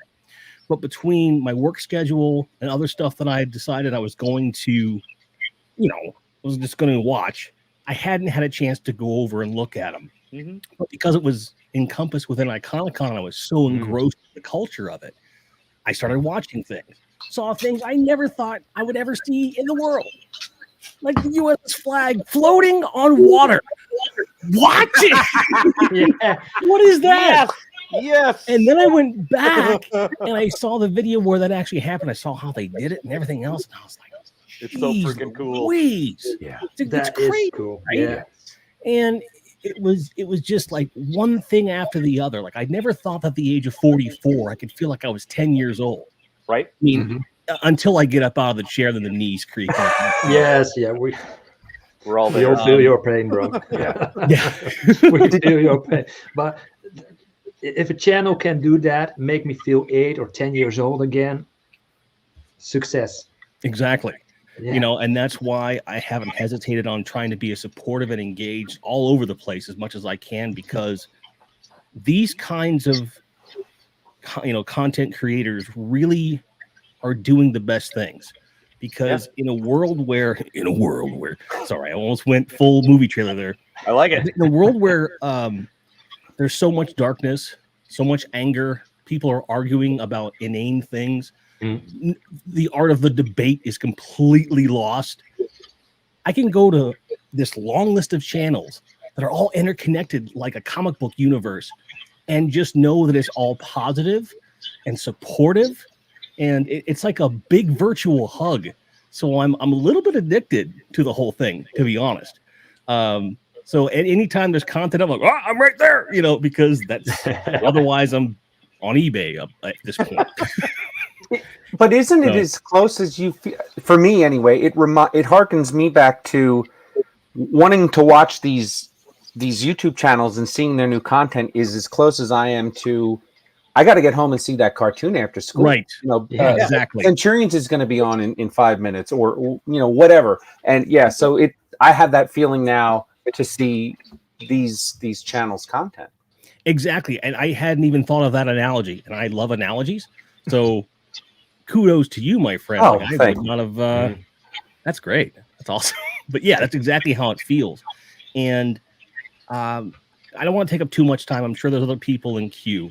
So I just want to wrap up by saying everyone involved in front of and behind the camera, you made me feel welcome, made me feel part of the community, and I never felt less for not being a longtime fan. And that is one of the best aspects of all of these channels and the Iconicon community, for sure. That's awesome. And I really appreciate you guys doing this too. Yeah, to quote Tony, I just love this community. Yeah. So true. Thanks, Jim. Thanks Great for being seeing on, you, Jim. Cool You guys seeing take you. care. Take care, man. And for our Next next we have- guest, A world made of cardboard. there he is. Hello there. How are you guys doing? Doing good. How are you doing, sir? Doing fine, doing fine.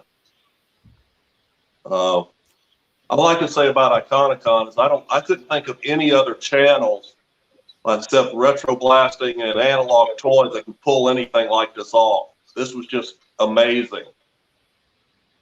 It was incredible. Just all the content, the guests, the quality of the shows. It was just great. Yeah, and glad you liked it. And done it in such a short planning phase. I mean, I know they're already talking 2022, but for what 21's planning phase is just like, you did what in less than a year. They got all these channels and guests and panels, and Michael watched 65 episodes of Bionic 6. I mean, Yeah. Sorry. Yeah. I remember as a kid watching 1 or 2 episodes of Bionic 6, and I was like, how are they getting away with not being discovered? It was just very odd to me. And the intro music was incredible. I mean, they spent all their money on that. Yeah. And but there was a sound effect of an explosion that they kept playing over and over again in the intro. I thought was kind of odd, but yeah, he really worked hard on that one. RetroBlasting. Whiskey smooth accent. I have a whiskey smooth accent. Okay. Michael wants to hang with you in the saloon. I'll just be making Diet Coke. Michael, Melinda, come on. I only drink Diet Coke. That's about it. So that's as strong as I get, except when I make tea. But anyway, but my wife is trying to get her head in the picture. There she is. Yeah, she just waved and went on. Yeah, she liked the. We discovered so many channels. One of them was Simple Tricks and Nonsense. Yeah. Yes. And I've been watching some of their content. Yes. Oh, so good. And where there's one where she's reviewing She-Ra and everything, and Lukey pops up, and my wife was like, Lukey! Because she remembers as a kid doing that for the She-Ra TV show, hunting for Lukey every That's cool. Very cool. Wow. Michael's back. Hi, Michael. Jody just determined that with a voice like yours, you would not be intimidated by anything, and so I just thought I'd come back and hang and just listen to you talk, sir. Thank you. I feel like I've misplaced my bottle of Old Overholt. I should probably have. But anyway, I don't know where that comes from. I'm only 6'2". I'm kind of thin. But I have had people tell me that I am scary, but that's not scary. Not scary, just confident. You've got that confident voice, and also remember, thin is in. Oh, okay. Just saying. I will say this: when I hit 40, my midsection started growing out a little bit. So, but that was 10 years ago for me. So you are not alone, sir. Yeah, weird how that happens. If you watch Anatomy of a Murder, you'll see that it happened to Jimmy Stewart as well, and he was always real thin. So you're in good company. You're in good company. I would say that the everything with Iconicon, I wasn't able to watch it all live because I was working most of the time. I would play a couple of the video streams while I was working at work, so I kind of had it low and quiet, but I was still every now and then, ooh, I like that. Like the Argos catalog one was incredible. It would reminded me of getting the Sears Wish book and just taking it into my room, staying there all day, flipping through it and looking at all the stuff. Yes, I circled things too. Yeah. You had to make a plan. You had to make a plan of attack. Right. Yeah. And it wasn't until recently that I discovered I didn't really have a lot of toys. You know, I had both my parents were teachers in the state of Louisiana, so we really kind of didn't have a lot. So that's where I made all my toys with cardboard and stuff. Yeah. It was. I just took I had some toys, like I had the G.I. Joe Vamp. I think I mentioned on one of the Iconicon things. I turned it into kit by covering it with black poster paper and cardboard. And then I had kit, so that was nice. Stuff like that. All I did most of my time, but yeah, all those things just reminded me of the fun and the the fun of being a kid. That was it. Did you have any of the stuff that you made as a kid? They all did not survive. One of the problems I have is being out in the growing up middle of nowhere in Louisiana. Every weapon I created actually worked. So I was shooting rubber bands through cardboard and pieces of paper and stuff like that. So, and yeah, my wife just hollered out, yes, I was firing pieces of paper clips through aluminum cans with a rubber band and stuff. So I was a violent little kid, I guess. So why do I visualize you going? Yeah, there were several times. In fact, Michael, if you remember the one thing that I sent when I sent some of my toys that I had was that robot that had Admiral Akbar in the top of it. Why it survived my childhood, I don't know. Other than, well, that was probably, if it was made in '89, which was the date on it, I was about to graduate from high school in '89. That was my high school year, and I still played with my toys. So that thing fought my G.I. Joe figures, and so one of two things happened: either he switched sides and became a good guy, or I graduated and forgot to finish out the story. If you look at it carefully, you'll notice right underneath his rib, underneath the chest plate, there's a slot. I was going to slide two Alka-Seltzers in there. When he'd fall over in the water, he'd fizz up. That would be his death thing. So nice. That's awesome. That never happened. So that's cool. That's really cool. I love it. But yeah, there wasn't really much to do in Louisiana, middle of nowhere, Louisiana. See, I wish I'd been that enterprising with cardboard as a kid. I loved it when, somebody like cut a trap door in a box for me to start dumping action figures through. I remember when that would happen, and it was because my dad didn't want me as a 5-year-old running around with a box cutter trying to cut up cardboard. Yeah. But again, if I know what I know now, I would have never asked for a play set. I would have just wanted the figures and a few vehicles and then made everything out of cardboard boxes. But back then, when your dad didn't let you around, box cutters, and you didn't know what you didn't know. Right. Just kind of, yeah.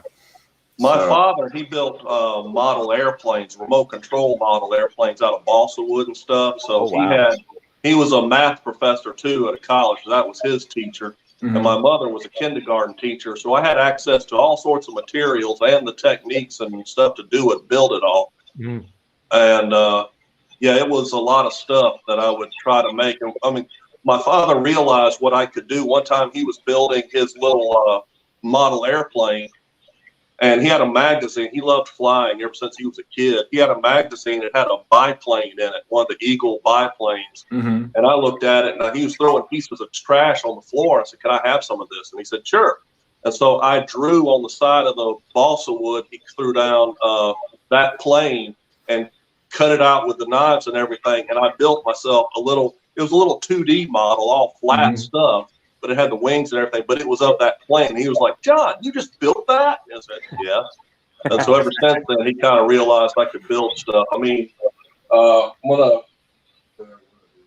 to give something away here. I am currently working on my own little paper action figure stuff here. Good Lord. Wow.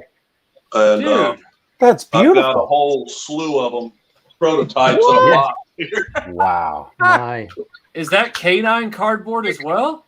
Yes, that was actually something I downloaded off the internet. A guy actually made that model, and I downloaded it. And same thing with the TARDIS over there too. That's amazing. Our community is unbelievable. Yeah. Seriously. Holy crap. So did you have like a mullet and like a leather jacket and a Swiss Army knife when you were growing up? Were you what MacGyver was based on? Are you holding out on us? No.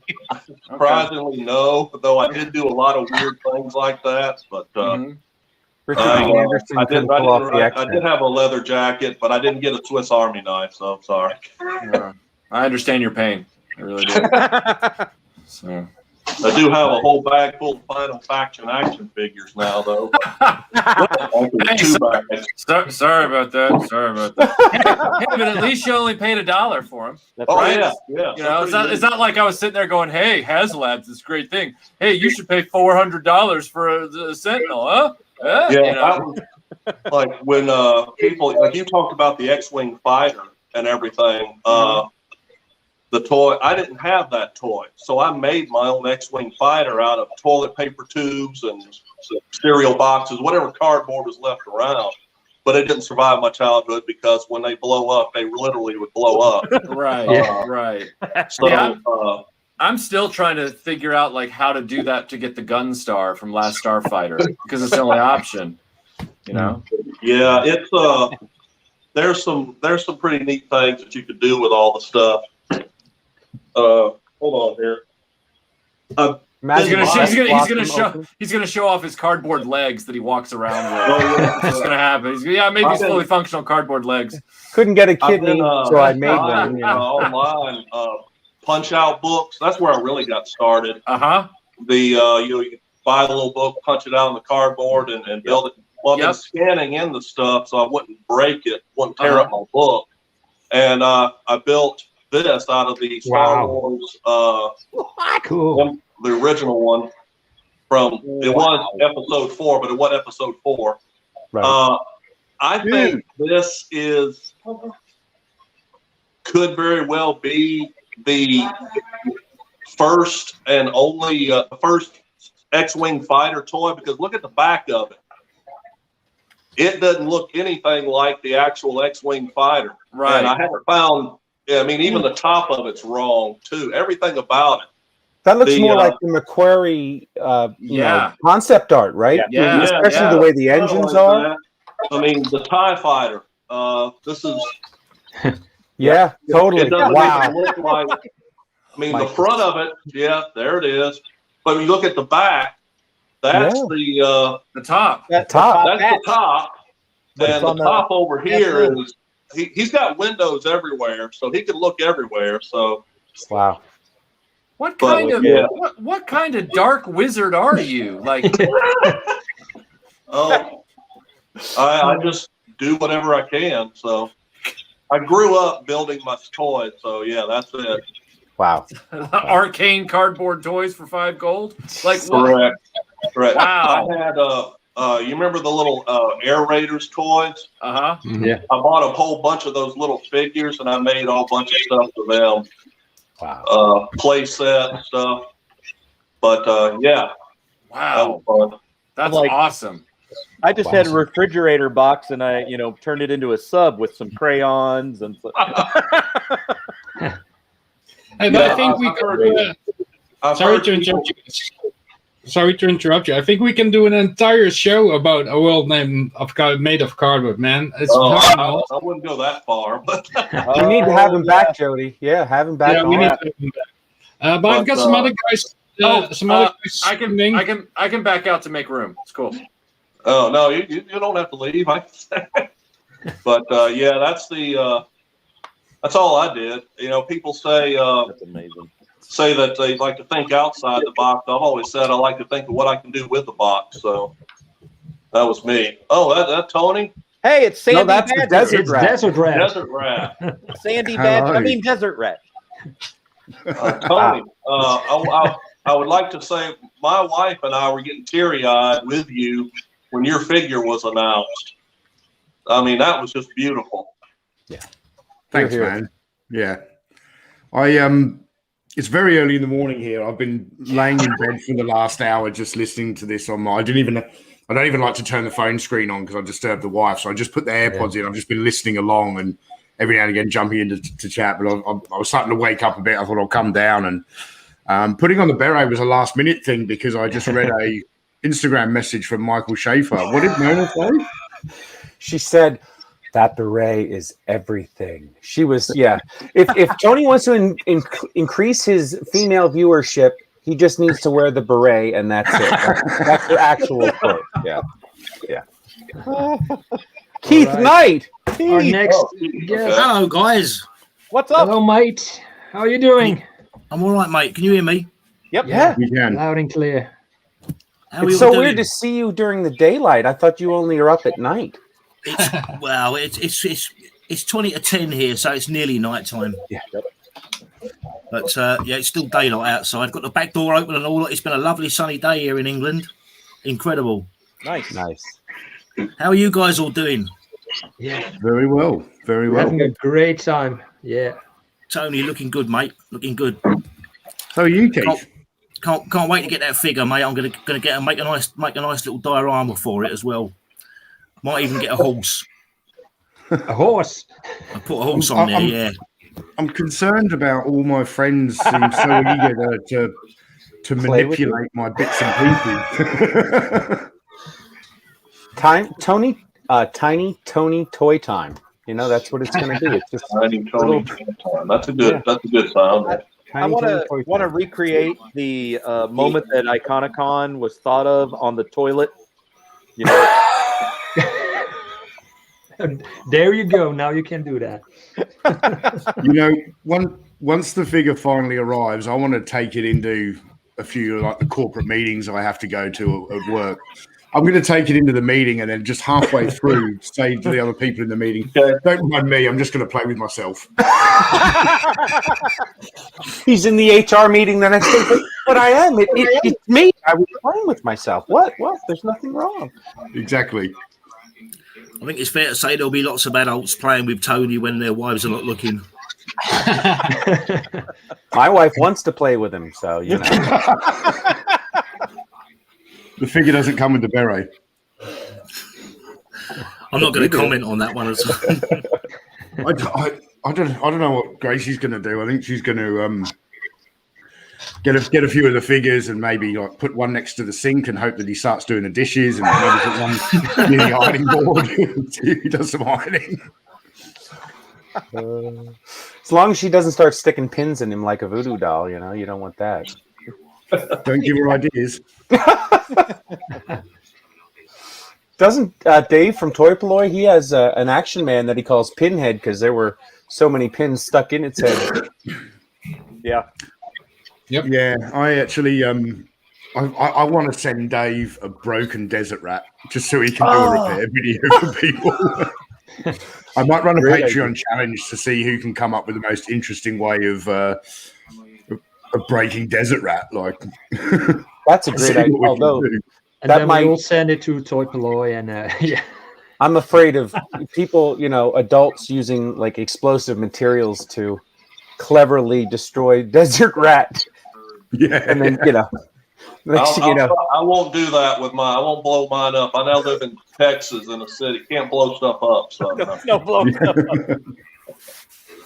Just saw that comment there from Michael at RetroBlasting. Michael, you're more than welcome, mate.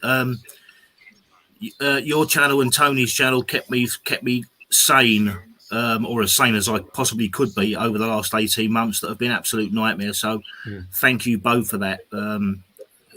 Discovering Tony's channel, Tony got me through a lot, and then discovering your channel on the back of that, and so many other channels now I've subscribed to, especially since Iconicon. But yeah, I'm definitely on your side, and anytime, mate, you're more than welcome. That goes for everybody, by the way. Thanks, Keith. Cheers. It's not only the channels. Sorry, Tony. Go ahead. I'm friends with all of you guys, but not to say that one friendship is more important than the other, but I kind of have a bit of a special bond here with my mate Keith, so I'm going to get a bit teary-eyed again.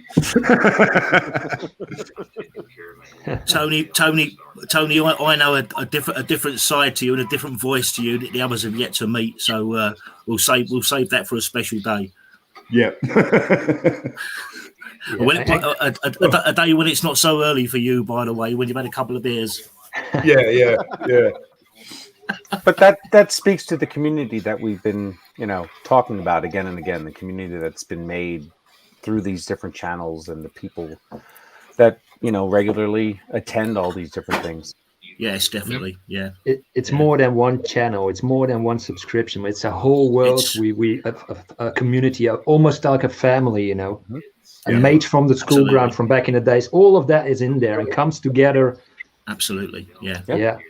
the main thing that I noticed, I was in a way I was dreading Iconicon because I literally had at one point 3 clocks on 3 different time zones just to try and remind myself when everything, and I set out to try and watch as much live as it was aired as I possibly could. Wow. And then thanks to Melinda's fantastic schedule that she did, I didn't need those clocks anymore. It was all there right in front of me. So Melinda, thank you for that. You're a legend. So you've got rid of the elephant cuckoo clock? No, sadly, mate, that wasn't one of the clocks I mentioned. And no, I can't. There's no way I'm going to be able to get rid of that. There's no way. There's no way that I'm going to be able to get rid of that. And the missus is actually in front of me, and she's obviously aware of what we're talking about, and she's shaking her head and giving me that look. So I've got to say at this point how much I love that clock. Couldn't there be an earthquake like that just happened to make that? We don't have earthquakes in this country, Michael. But that's a bloody good idea. I shall put that away. I shall put that to one side. Local blasting for road work, maybe. Accidental explosion in the man cave. Yeah. Fellas, that sounded wrong on so many levels. I'm sorry, guys. That just sounded wrong. There's one more guest in the guest room in the green room at this moment. He's waiting for a while now, so I really want to get him on here as well. So I'll dip out, guys. I only came in to say hello. I gotta go too. So great seeing you guys. Well, thank you for taking time to watch and be on here, and great seeing the face behind the name. I'll be in touch with everybody. You guys have fun. All right. Take care. Thank you, buddy. Cheers. So the next we have is Epic Badger. Hey! Hello. That's a name I've seen in so many chats, but now it's so cool to see the face behind the name again. Yeah, thank you. First, can you hear me? Yep. Yes. Yes. I just want to say, following a world made of cardboard, it's a little bit intimidating because the biggest thing I made recently was lunch. It almost started to feel like Bob Breakin, where he's like, "Hey, look at this! Hey, look at that!" Hey, good sandwich goes a long way, I feel like Tim the Toolman, after who was his rival on the show, not on the show, but who would come in, Bob Vila. Oh yeah. I feel like that, where it's like, I know how to do. Oh, I don't. But yeah, it's real great, Michael. Nice to see you, and Scuba, and yeah, Chris and GenX. I've seen you recently. We haven't really had much communication though. Mm-hmm. Only in the chats, and your name pops up, and yeah. I love badgers, so the name is easy to remember from me. I think there he is again, but yeah, nice finally meeting you. Michael's comment: we never been in a fight, so I don't think anything to apologize for.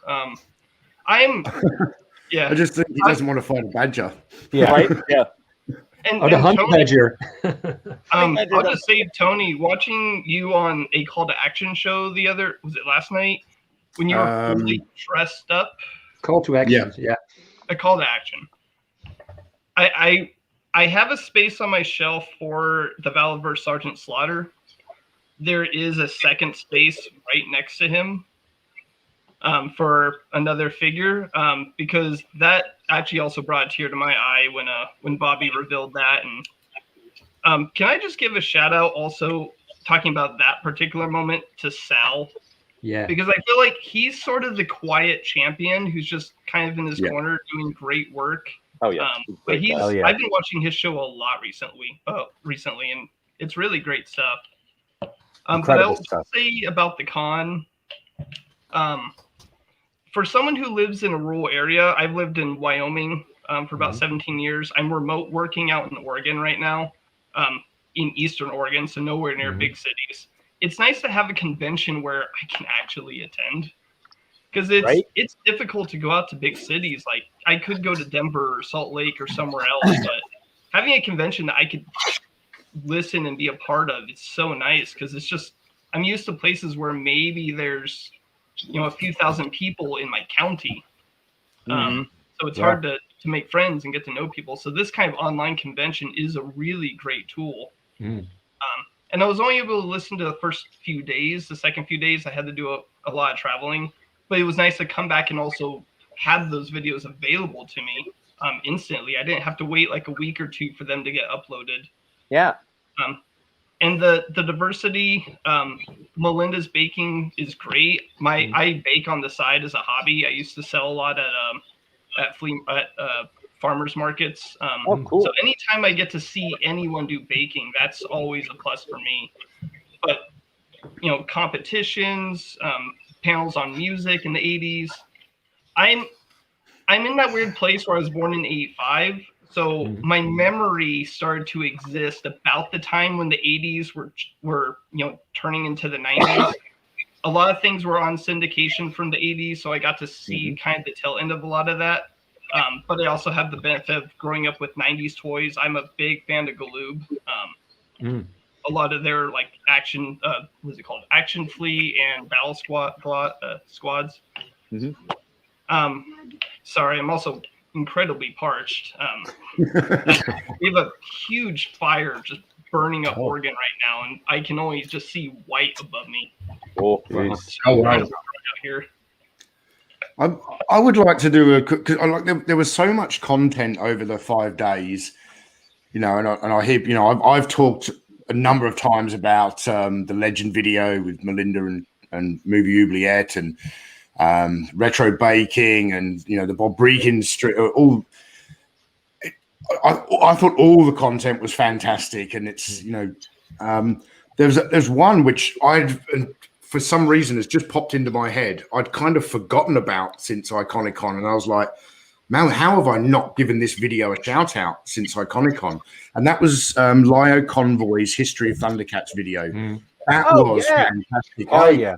At the time, I watched that live during the premiere, and I can't remember what time it was. It was all a big blur.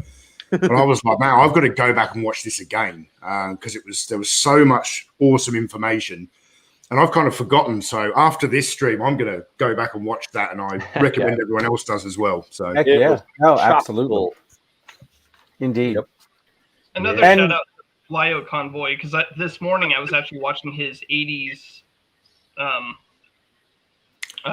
PSA. Child safety, yeah.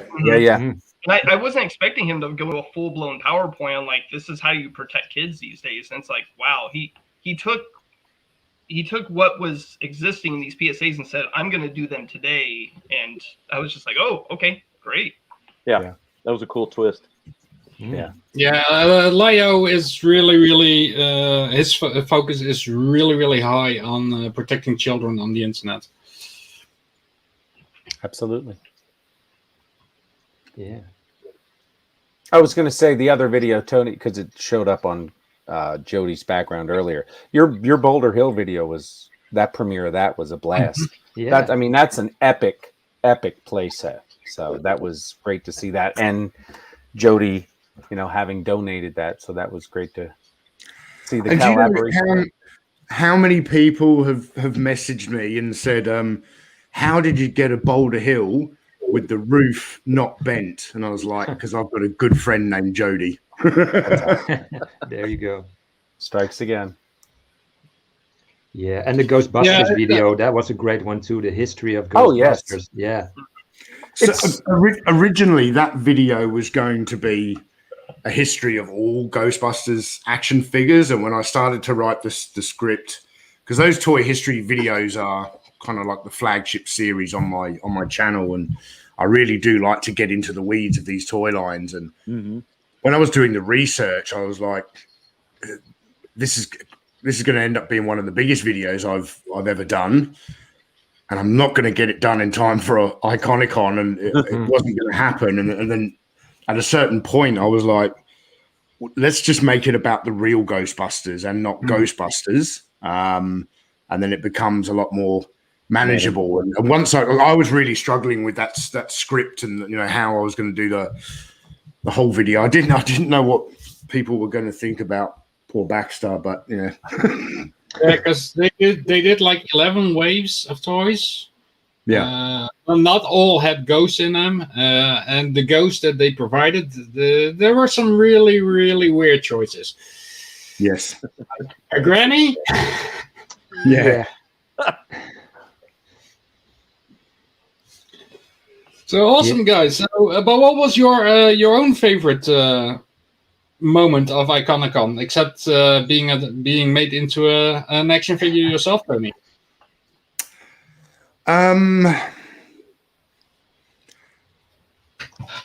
Most probably, I want to say the Patreon only like closing ceremonies. Dean was an absolute riot. It's funny. I was messaging him afterwards. I was like 3 sheets to the wind at the opening ceremony, and we switched places for the closing because of the time difference. You know, the opening ceremony was evening for me, so I really enjoyed the closing ceremony. I really enjoyed the G.I. Joe comic debate. Like a lot like Michael, I've known Stephen for some time, but I haven't really met the other guys from G.I. Joe Berg. Yeah. Tony, the little characters popping up to read the chats and stuff. That was hilarious. Stephen's a lovely guy, and I'm just gonna kind of plug their channel again. So 8 a.m. tomorrow morning on the East Coast. For patrons only, so that's patrons of Analog Toys or patrons of G.I. Joe Berg. You don't have to be patron of both. I recommend, if you want to go and join theirs, whatever. They'll be interviewing Desert Rad. It'll be the second Desert Rad interview, so that'll be live for patrons. Everyone else on YouTube will get to see it later on. I don't know if they do some editing to the video or something afterwards, but yeah, or maybe that's just one of the benefits they offer to their patrons is that they get to see it live and. Cool. So I'm really looking forward to that. I'm gonna send the guys some photos and possibly do extra retro blasting. I'm possibly gonna do something a little bit different to what I did on the Call to Action show, and I might actually tonight with the Joe Berg guys maybe talk a little bit about Special Forces selection and go and nice. Like to go through that. So. Yeah. And speaking about Joe Berg, how cool was it to see the third member of Joe Berg? We know Paul, we know Steve, and there is Rob. Yep. Yeah, and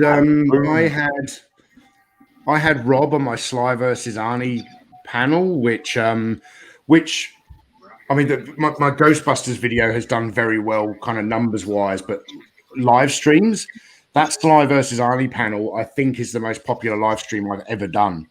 As in the people who've gone on and watched it afterwards. That was fan. I was thinking it was going to be the Toy Trinity live stream or something like that, but no, it was the Sly versus Arnie, and that was awesome. Midnight's Edge on there, had Melinda on there, Rob from G.I. Joe Berg, some weird guy who likes Conan the Destroyer better than Conan the Barbarian, but he's making an action figure out of me, so he gets a pass.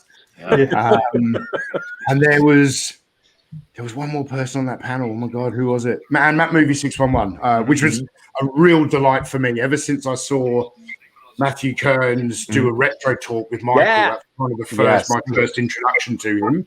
I've always wanted him on the channel. I could actually sit down and watch Matthew Kearns and Michael French talk movies all day. Yeah. You poor man. And you mentioned it, but let's real quick, the Toy Trinity, how great was that video? I mean, we have 2 of them here. That was that could be a quarterly thing as far as I'm concerned. Yeah, really. A quarterly check-in with the Trinity, see how things are in the world, give their take on this. I was just honestly thrilled to finally get to talk to Dave. And I mean, it's like right now I'm sharing the screen with Keith Knight, which is a big deal to me.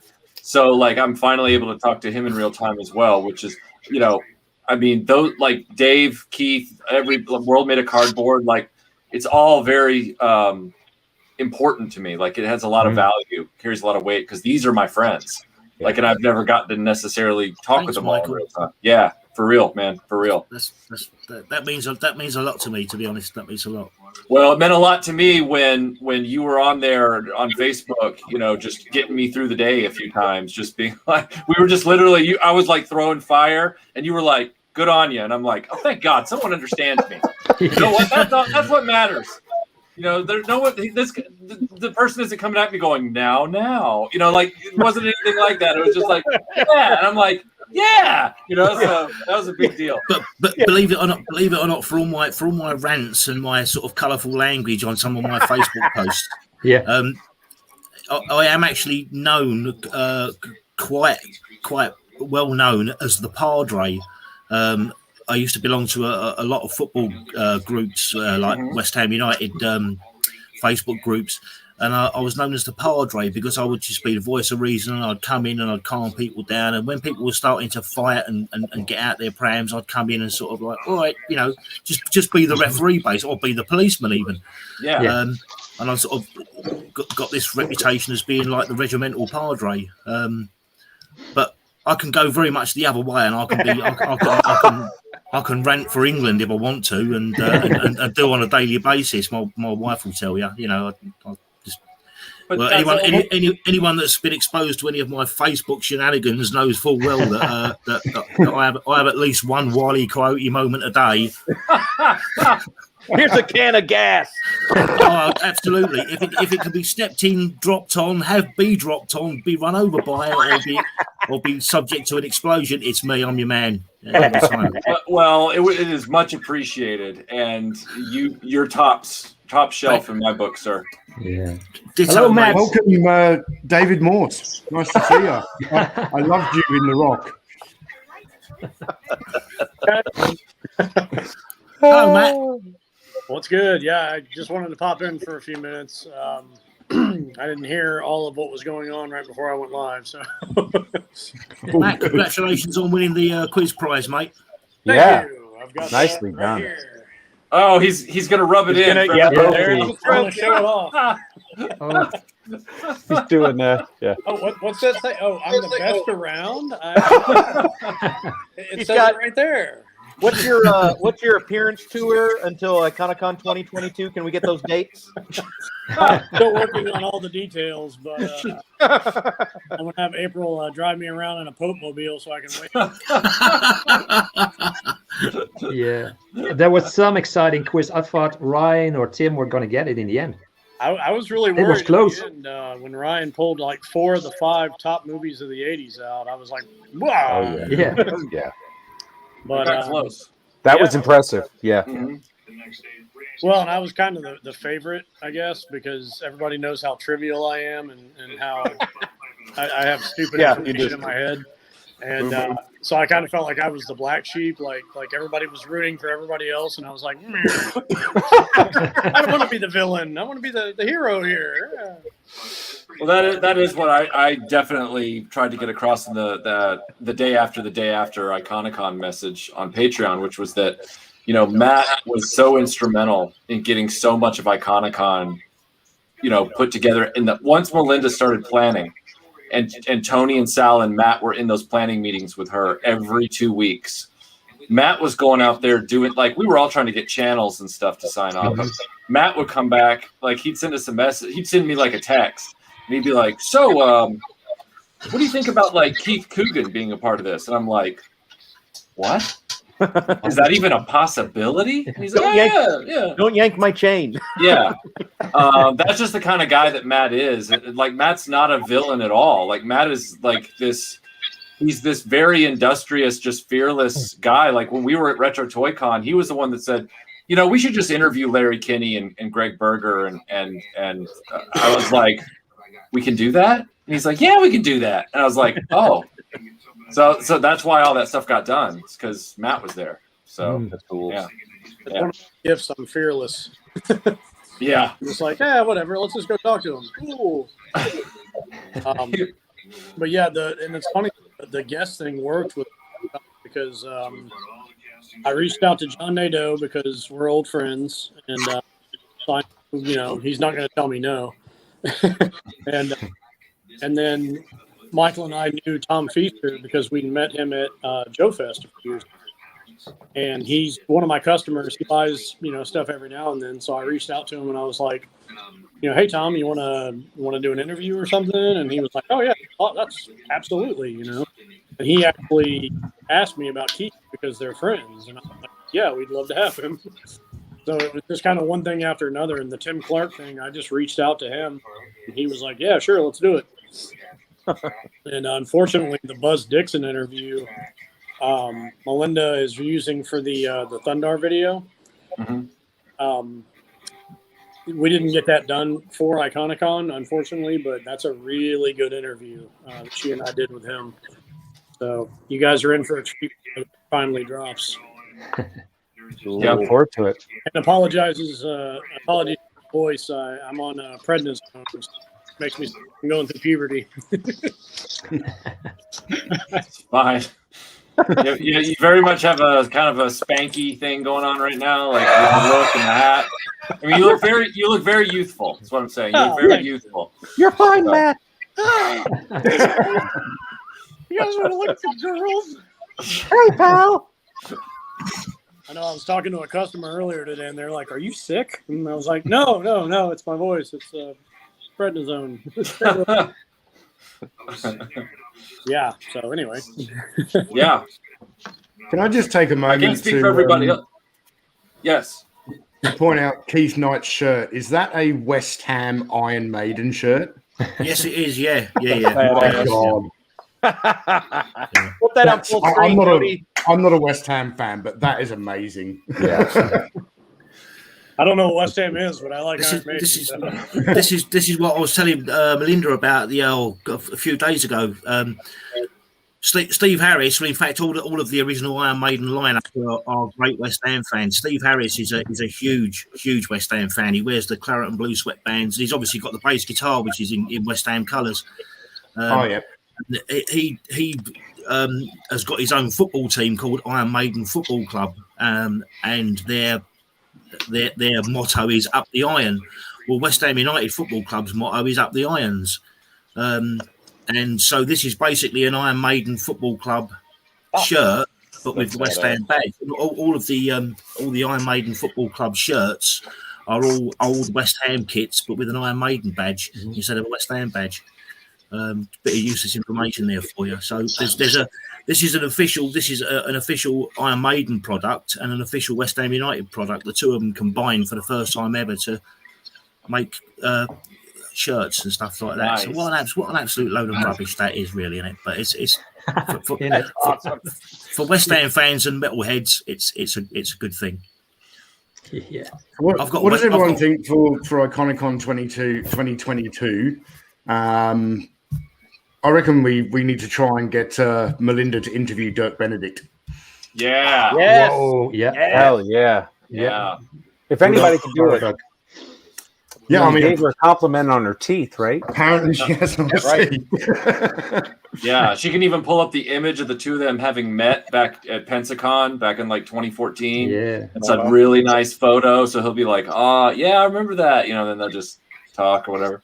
That'd be great, and it would be even more fun if you get to have the two of them, Dwight Schultz, and because I know they're real good friends in real life, and they keep a close contact. And both of them been over to the Netherlands too a few years ago. So yeah, that's great. We got the two of them on. It's amazing. Yeah, I think that'd be a really good thing to reach for. I know that she really wants Tony Todd to be a part of it, so because she's a huge Tony Todd fan. So. Yeah, we've got a short list of some desirables that I know we're going to go after. And back me up on this, Mike and Tony. I just want to kind of let these guys know, like, it was kind of an organic flow getting everybody for Iconicon this year. There wasn't really any rhyme or reason to kind of. We started off and we're like, hey, let's do this. And then we started kind of just like, hey, now we got him. Now we got this person. Now we got them. So we're going to be a little bit more, I guess, focused this year from what I can hear. But we still got, I think we'll be focused, but we'll also keep our ear to the ground for those opportunities because a lot of times the focus quests not never, but oftentimes can fall apart while you have opportunities over here that might not be part of the plan. Yeah. But I think we've always been malleable in the planning phase. I think Tony and Matt would back me up on that to some degree. Right, Although yeah. I might not have been malleable, but everybody else was. So Michael French, I know you're a fan. I heard in the British Toy panel, the British TV panel of a certain series from the 80s called Robin of Sherwood. Yes. Is that something you could? I know somebody who was on that show. If you would be interested. What? The face. I could throw a line out for you. I'm sorry. Could you say that back to me one more time? Oh yes, sir. I know somebody who was on Robin of Sherwood. Actually met him. It's not Michael Pratt. No, that's fine. Whom I love. He's my second favorite Robin Hood. Errol Flynn is my first, and Michael Pratt definitely comes second. But I love that show as a kid. I still love it. I still watch the DVDs every year. And I got to meet up with one of the cast members a few years ago. Yeah. So if that would be something, we're not gonna say who he is on this open panel, but I would love that. I would love that. And Tony, we have to get Dean possibly for that one as well, since Robin of Sherwood was such a big deal to him. So like, yeah, Chris, that'd be great. We talk in the future some more about this. Cool. Okay. Yeah. I think even before Iconicon 2022, probably need to, if that can happen, that would help with Michael's Robin Hood documentary, I think. Oh yeah.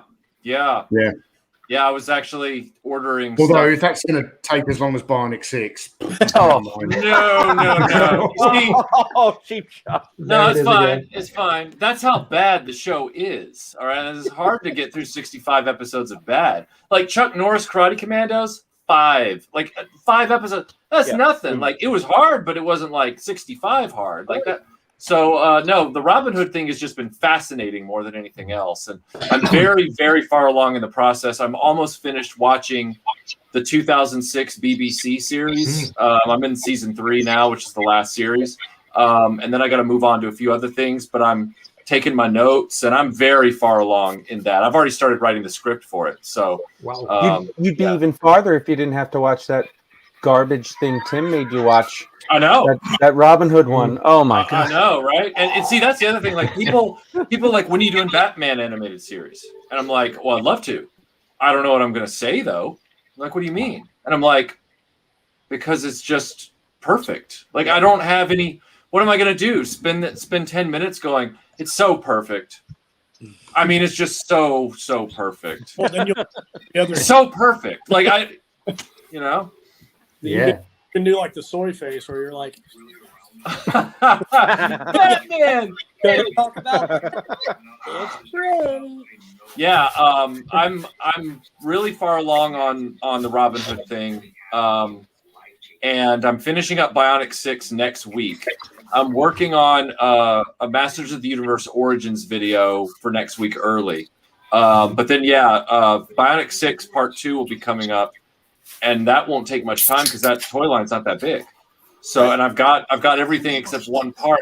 When I'm down to one obscure piece and I can't get it despite my best efforts, then I just will, for one piece, I'll use a photo. That's fine. Yeah. But I've got all the essential stuff, and I can't wait to move back at the normalcy. Getting back to normalcy with the content has been interesting, you know. Lots of fun stuff on the way, and not going to take very long. I just did a brand new episode of In Orange Chairs with Zodak for Patreon. Awesome. Yeah, thank you. And that was fun. Love to just kind of like, it was like a palate cleanser. It was like, just going to sit here and do this today, and it's done, and the Patreons have it, and now it's on to Masters of the Universe Origins, Part 2. So yeah, that was a vocal tour de force. My audio out of my headset. That's good. Anyway, it's funny listening to Michael when he's rattling off this stuff that's in production. Since Iconicon, I'm just like, I'm not making videos for a while. I didn't think I would, but I realized, the momentum that's built up here. It's time to reassure the RetroBlasting supporters that, hey, there's not going to be this big lull, crawling in the desert after Iconicon. Like, I'm good. I've got this little video started, and now that's dropped, and now I'm over here. I did a thumbnail today that showed, hey, this is coming next week, Then and another big one that I'm doing as a lead up to Robin Hood, the big documentary.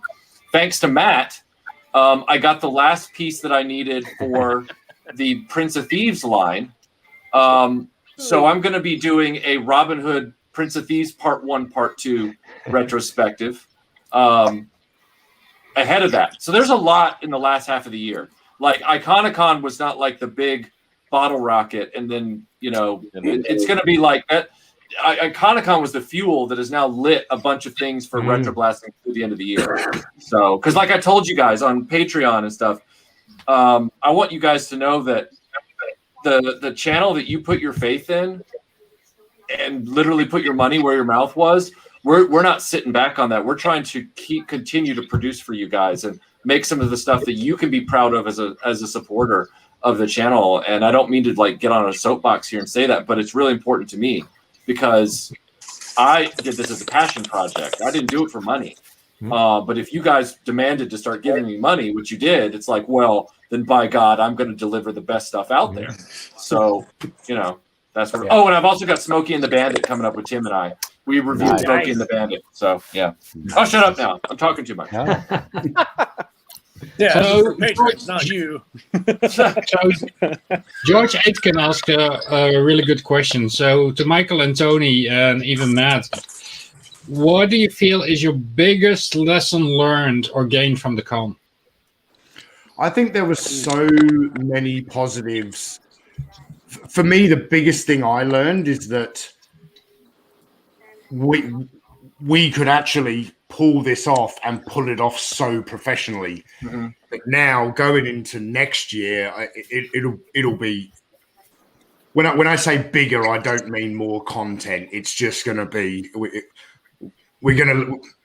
it's going to be leveled up again. It's going to be richer, not bigger. But, Yeah. And there was. I'm sure every individual presenter would have learned things about even just some things you might need in your studio to.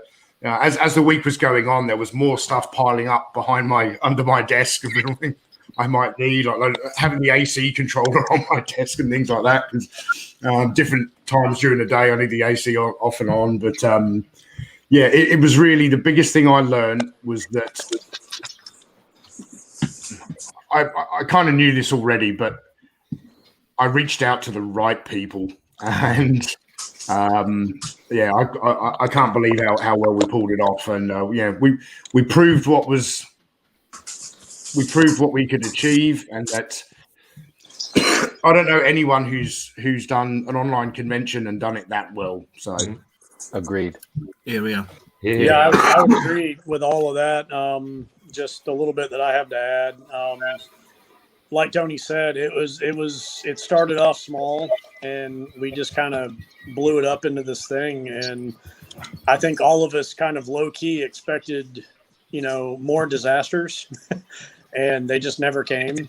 So, and the little ones that did, we handled it, and it was what we didn't anticipate was, all of you guys, all the fans, all the patrons, and all the moderators doing just a bang up job.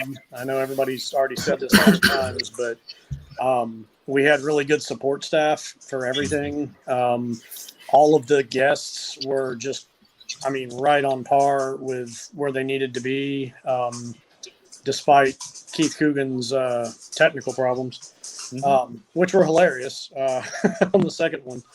But, that his video issues, but as far as what I learned, like Tony said, next year it's going to be, we have to top this year. And that's the biggest daunting thing that we have facing us.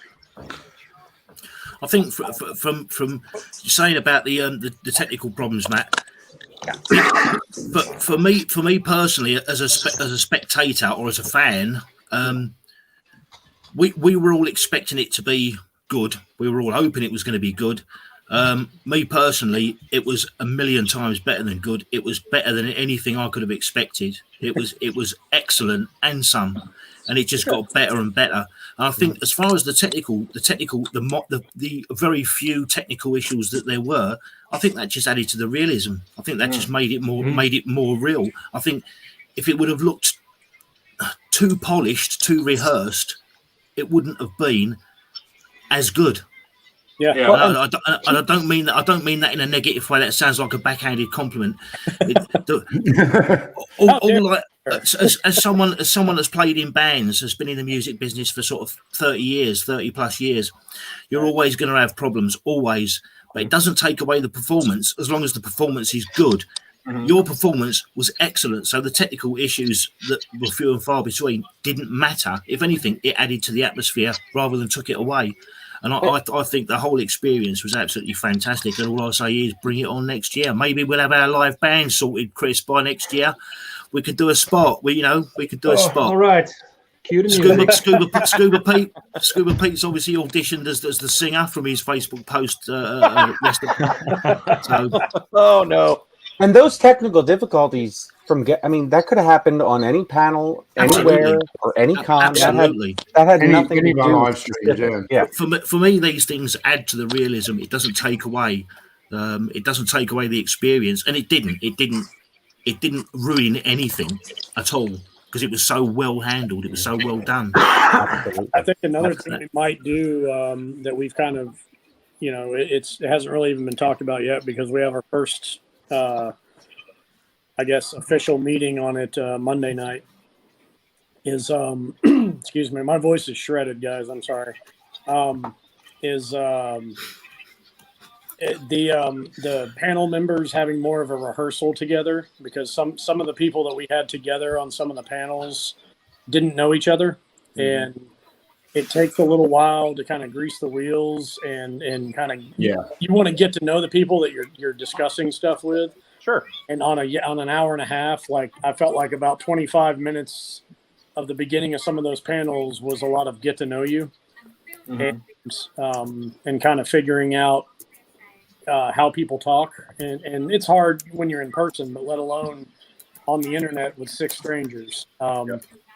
And some of us knew each other. Some of it's like, okay, well, who are you and why are you here? And it gets a little bit weird, and I don't think it can necessarily, but it just, I think it's important for that cohesion for people to kind of be able to.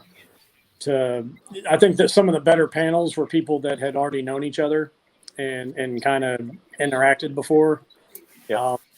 It was hard to, even with, like, I talked to Keith Coogan for an hour and a half the week before the con, and a lot of the questions that we talked about, we had already covered, he and I. So I knew kind of like what questions I was going to ask and things like that. But sometimes I feel like the freestyle nature of some of our panels, it didn't really hurt them. It just, I feel like they could have been a little bit better, and not just mine, but like some of the other ones that I saw. Some of them going in, some people just didn't have plans. It was just kind of like, oh yeah, we're just going to talk about whatever, And I feel like it's better when it's more focused and more point. Yeah. But to that point, I think the length of it did help. I do like the 90-minute length. I think it takes that getting comfortable and relaxing and all of that stuff to really get into some great conversation. So oh, absolutely. Yeah, I certainly feel that like 90-minute time frame. I don't think that's going to change from this year to next year. I think, but we'll obviously discuss this on the meeting on Monday night. But I think the 90-minute one's good. But I just really wanted to quickly answer one of George Aitken's questions before. He was saying, as content creators, do you feel that Iconicon has made you a tighter group? Well, I feel like me, Michael, and Sal have been tight for quite some time. We speak almost daily. We've got a group chat between the three of us. But certainly going through that planning process, like I've become a lot tighter with Matt, a lot tighter with Dean, from being on two panels on his channel, which for me was some of the most enjoyable experiences of Iconicon. I just sat down and had a great time. The Argos toy catalogs and then the British TV of the 80s. They were. I just think Dean's a great host. He's so genuine. He's humble. answer George's question, that some of us were kind of already tight, but then there's other people. Like I'll say it here publicly. Like I've got a bit of a man crush on Matt Swaford, and it's just grown through. Sorry, David Morse. Yeah, but you look way better. Will Michael, when you get the Desert Rat action figure, something's just occurred to me. Yeah, he's not going to be in orange chairs with Zodak, is he? Here's Michael. Do the voice. Don't get Tony to do his own voice. Just me do it. They call the fun out of it. What am I doing here? Why am I here? Yeah, no, I would definitely get you, Tony, to do the voice for that. We do the script up, and then you do your own voice, and then that would be. But remember, with the way those are written, it's always just a light, funny thing. It's never something, and it always ends differently. Like when Matt and I did the Matt Tracker one, the whole original idea had been that they put each other to sleep with their boring voices. And then we were like, no. And then Matt was like, I'll run with this and you write Rambo. And I was like, okay. So I went off and wrote Rambo, and he wrote the Matt Tracker one. And when he did it, he ended it with Matt Tracker getting arrested for all these workplace violations, which I thought was pretty inspired, but I would have never gone there. So as far as Desert Rat and all that stuff goes, it'll be a lighthearted, fun thing that I think you'd have fun with. Yeah.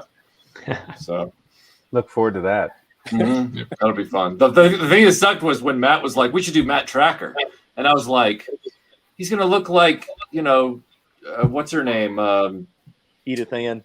Yes, in the chair. And so I thought, what am I going to do? So I had to literally seat him on an acrylic riser from different positions and then cut him into the chair for every shot. Lord of the Rings all over again. Yeah. It was like that. I was like, how do I make him look the right size? So but then for my thing, I was like, ooh, Rambo fits in the chair. I won't have to worry about much. And then I was like, oh, I got to do the machine gun, and I got to do He-Man floating around. And I was like, I created more work for myself again. But it's worth it. It's worth it. Totally. But as long as nobody does any photos of Desert Rat the way that Zack Snyder pulled that photo up on his Twitter a few weeks ago, where Batman was enjoying Catwoman on a rooftop and it was two action figures. As long as that doesn't happen, then I'll be all right. With people. Well, Zack Snyder did that. Yep. Well, that was, that's based on, go ahead. Yeah. Go ahead. No, there was a whole thing that they were going to put on the Harley Quinn show on HBO Max of Batman servicing Catwoman, and DC stepped in and said, superheroes don't do that. Right. They but don't. Then Zack They're Snyder, selfish. Yeah. Anyway. And then Zack Snyder shared it on his Twitter feed anyway, and he was like, "This is canon," and everybody was like, "What?" Yeah. So as the only thing that I would say to that is, whoever's out there, don't do that to Desert Rat. Just let him be his own guy. Don't do that. Yeah, you don't want to cross Gracie. Right. Yeah. Exactly. So hey guys, we're hitting the 2.5 hour mark, and I don't want to steal your entire Saturday. So thank you so much for joining, all the guys in the chat, all the guys that came on live, and of course the guys behind and gal behind Iconicon, Tony, Michael, Melinda, Matt, thank you so much for joining. You're welcome, and thank you guys. It'd be nothing without all of you. It'd be nothing. So I'm just glad it's a good time. I always worried, what if we throw a party and nobody shows up, Yeah. Wasn't the case. No. Well, it was amazing. It was more than a good time. It was a hell of it was epic. Great.